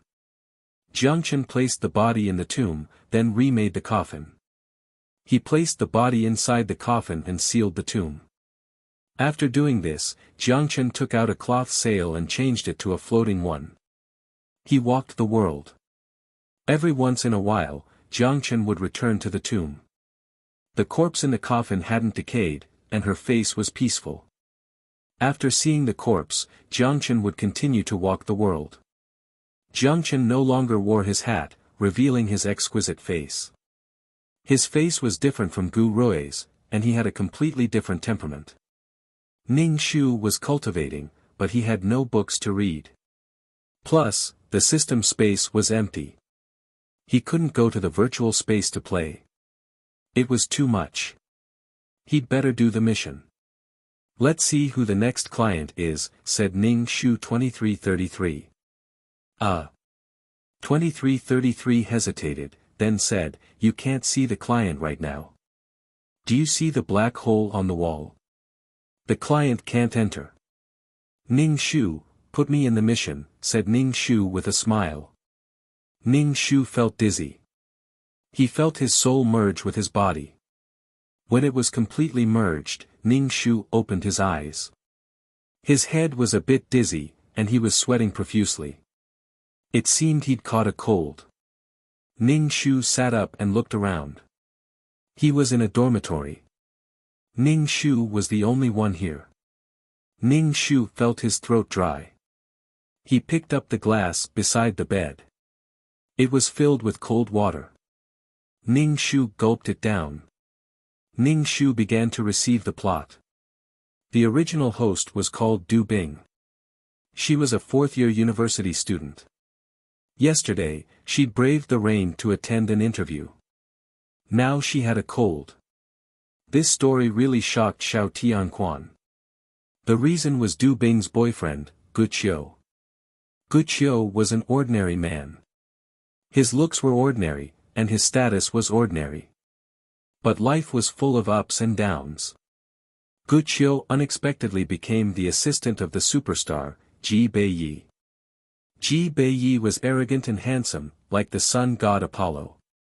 In addition, he was a mixed blood. Women of all ages would be charmed to death. Ji Bei was extremely arrogant, but he was very popular. Gu Qiu had become Ji Bei's assistant because she didn't like the ordinary-looking Gu Qiu and always made fun of her. Gu Qiu completed Ji Bei's task without any complaints. Although Gu Qiu was a man, he was more gentle, kind, and attentive than the average man. Ji Bei had a special feeling for this man. Ji Bei was very concerned about Gu Qiu's every move. Ji Bei was very irritable, and he disliked Gu Qiu even more. His rabies flared up at the slightest provocation. Gu Qiu was left in a sorry state. Gu Qiu sometimes complained to Du Bing that his boss was hard to please. Du Bing saw that her boyfriend was working so hard. He was on standby 24 hours a day. There were no holidays. She asked Gu Qiu to resign, but Gu Qiu refused. Ever since she started this job, Du Bing had fewer chances to see her boyfriend. She didn't even have the chance to have a meal with him. Ji Bei was conflicted and conflicted. He really didn't want to admit that he had been attracted to a man who had nothing and was extremely ordinary. Ji Bei was like a schizophrenic. One moment, he was naked to flirt with her, and the next moment, he was angry. Once, Ji Bei got drunk at a drinking party. While he was drunk, he couldn't control the surging emotions in his heart and did that to Gu Qiu. Gu Qiu, Du Bing's man was snatched away by a man. This wasn't the worst part. After they had sex, Ji Bei pretended to be very disgusted so that Gu Qiu wouldn't take it to heart. Gu Qiu really thought that she had been bitten by a dog. When Ji Bei saw that Gu Qiu really didn't care, he was furious. Ji Bei was too arrogant. He accidentally offended his own company's boss. In order to protect her job, or perhaps because she felt sorry for Ji Bei, Gu Qiu ran to beg the CEO. The CEO, Su Qi, was gay. For some reason, he suddenly became interested in this ordinary man. Then, he had sex with Gu Qiu. From then on, he wanted more. Gu Qiu was pulled away by two men. Two men were fighting over a man. Du Bing, two men were fighting over a man. This wasn't all. There was something even worse. Si Nan, the CEO of another company who liked to go against the CEO, sensed that Su Qi was very special to Gu Qiu. Hence, he approached Gu Qiu and had sex with her. Du Bing, three men were fighting over a man. Du Bing had never known that her boyfriend was entangled with these three men. Coincidentally, when Du Bing saw that her boyfriend had entered the entertainment industry, she decided to enter the entertainment industry. Du Bing wasn't a beauty. Of course, she wasn't a celebrity. Instead, she applied to be an employee in Su Qi's entertainment company. Su Qi knew that Du Bing was Guqiu's girlfriend. He sized Du Bing up with a scrutinizing gaze. In any case, he followed Du Bing with a particularly strange gaze. Du Bing found it very strange and was also very nervous. Many female colleagues even said that the CEO had fallen in love with Du Bing. However, Du Bing didn't think that Su Qi liked her. She was very ordinary. Moreover, Su Qi looked at her with disgust and hostility. Du Bing didn't know where this hostility came from. Every time Guqiu came to pick Du Bing up from work, Su Qi stared at the two of them from the corner. He called Guqiu away and used Ji Bei's matter to make Guqiu go to him. The three men who were entangled with Guqiu all hated Guqiu's girlfriend.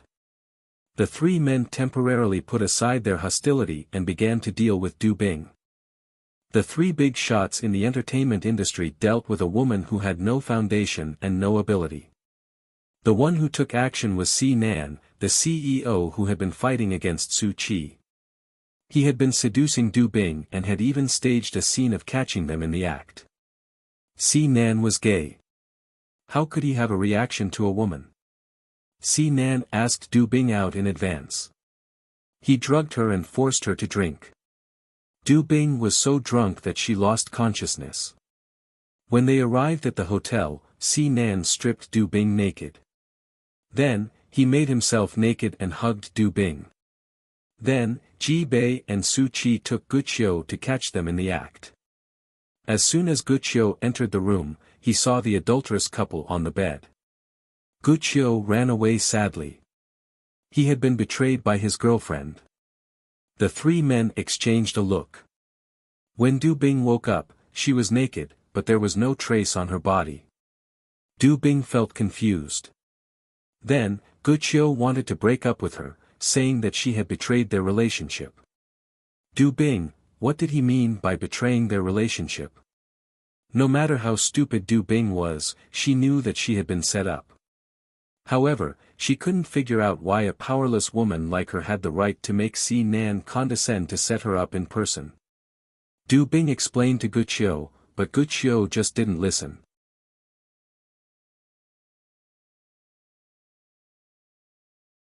Chapter 1100. Guqiu had a good temper and knew how to take care of people. Du Bing didn't want to break up with him like this, especially under such circumstances. She had been wronged.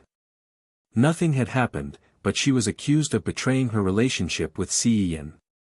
Du Bing said that nothing had happened between her and Si Nan, and that Si Nan had framed her. Guqiu was a little gullible. Hearing Du Bing's words, he immediately went to question Si Nan. He asked Si Nan why he had ruined his relationship with his girlfriend. Si Nan openly admitted that he had made Du Bing betray Guqiu just because he tried it casually. That was how women were. Women were unreliable at all. Guqiu thought it was right, so he broke up with Du Bing in the end. Du Bing was speechless. Why did it turn out like this? She had said that nothing had happened. Seeing that Guqiu insisted on breaking up with her, Du Bing didn't care about it. She wouldn't be happy if she forced herself to be with someone who didn't trust her. It was a pity that she had wasted her 2 years of love in college. Du Bing thought that it was just an ordinary breakup, but she didn't expect that she would be fired by the company because she wasn't suitable for this job. She didn't care about being fired because she had a lot of work to do. She could change her boss, but it was exposed on an entertainment website that she had seduced Si Nan and betrayed her boyfriend. There were videos and photos on the website, and her face was clearly visible in the photos, which caused a great stir. Du Bing wasn't a beauty, so it caused a lot of attacks. They said that Du Bing should look at herself in the mirror. How could she seduce a man? She must be crazy to be promoted. In addition, Guqiu was Ji Bei's assistant, and Ji Bei was a superstar with a lot of fans, especially female fans. They attacked Du Bing even more because of her. Du Bing became a target of scorn, and many people scolded her on the website. Even when she went out to buy things, people would point fingers at her. When she went to eat in a restaurant, some people who thought they were righteous pretended to accidentally pour the food on her. Du Bing still couldn't figure out why Si Nan would do this to her. She didn't offend him. Du Bing suffered a lot from the online violence. She didn't need to be responsible for her words on the internet, and those moral bitches couldn't wait to kill herself to apologize.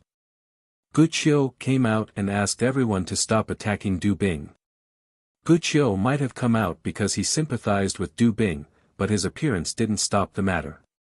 Instead, it made the situation develop in an unpredictable way. Guqiu's generosity made the netizens denounce Du Bing even more fiercely. They said that Guqiu was such a good person, but she abandoned her man in order to climb up the social ladder. He even lamented the fact that public morals were deteriorating day by day. This was an era of entertainment to death. No one would try to understand the truth of things. This kind of erotic information brought about a sensory experience that was above all other feelings and thoughts. Of course, the three men were also involved in this. Their main purpose was to make Guqiu give up on his girlfriend completely. Any means used for love could not be called means. Because of this incident, Du Bing became a celebrity, but a celebrity who was blacklisted.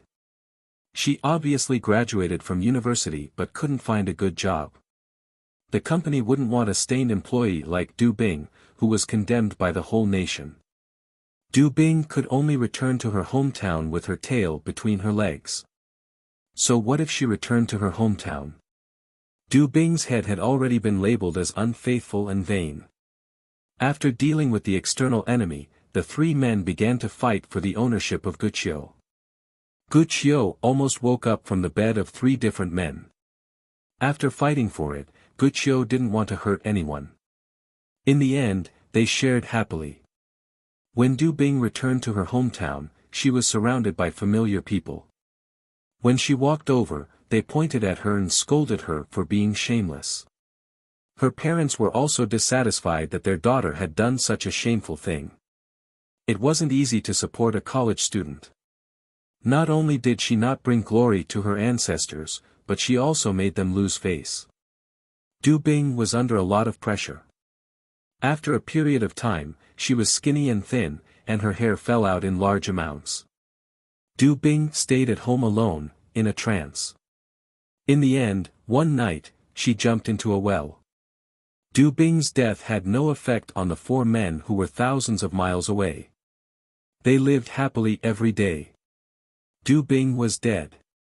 Someone even posted the video of her funeral on the internet to attract attention. People on the internet suddenly felt that they had won. That shameless woman finally died of shame. This matter was hyped up for a while. Du Bing really couldn't rest in peace even in death. If something really happened, it would be fine. But the problem was that nothing happened. This kind of groundless accusation was placed on Du Bing's head. From then on, Guqiu walked to the peak of life. Shooting movies, being a director. With the support of the three big gods in the entertainment industry, everything went smoothly. Guqiu's talent was put to good use. Behind every successful man, there was a group of men. Guqiu became an inspirational man. Standing under the spotlight, and at night, under the bodies of three men. Ning Shu, that what was wrong with these stories recently? Why were the worlds he entered so hardcore? Previously, it was one woman and three men. Now, it was four men 4p. Ning Shu's face was indifferent. Guqiu was such an ordinary man. How did he attract three geniuses? Tamsu's halo was blinding. Although he was an ordinary Tamsu, he was so attractive. He didn't know if Guqiu was originally gay or was turned gay. In university, Guqiu even dated Du Bing. Could it be that he didn't feel it before, and the three men developed the potential of being a little bottom? Wuxia was always the one being suppressed. He had never counterattacked. Ning Shu clicked his tongue. How could Wuxia have the cheek to blame Du Bing for having an affair and betraying their previous relationship? Wuxia was clearly the one who betrayed them first. He said it as if being with a man was not considered betraying their relationship. I hope you guys get sick. Or was Du Bing's psychological endurance too weak? If it was Ning Shu would definitely be alive. Even if he couldn't do anything to them, he would fucking annoy them to death. If they died, there would be nothing left. Even if they died, it would only be worth it if they dragged someone down with them. Du Bing's wish, don't be slandered. Let these people have a taste of being despised by thousands. Ning Shu rubbed his forehead. He felt a headache coming on. This mission was not easy. Ji Bei was a big star and had a group of powerful brainless fans. Anyway, whatever Ji Bei said was right. The world that depended on looks was too scary. One was Su Qi, the CEO of an entertainment company. His words were law in the entertainment industry. The other villain boss, Si Nan, was also the CEO of an entertainment company. He had always been at odds with Su Qi. In the end, because of Wuxia, Su Qi and Si Nan buried the hatchet. Everyone lived happily together, but this relationship was not exposed. After all, there were 4 men. It would be unacceptable. You're tuning into the Han Li's Wuxia Adventures YouTube channel. We're so grateful for your support, and don't forget to subscribe to join us on this incredible journey through captivating stories. Your generosity through donations truly makes a world of difference, as it's the primary source of revenue that allows me to expand and enhance this channel for you. Thank you from the bottom of my heart for being a part of this adventure.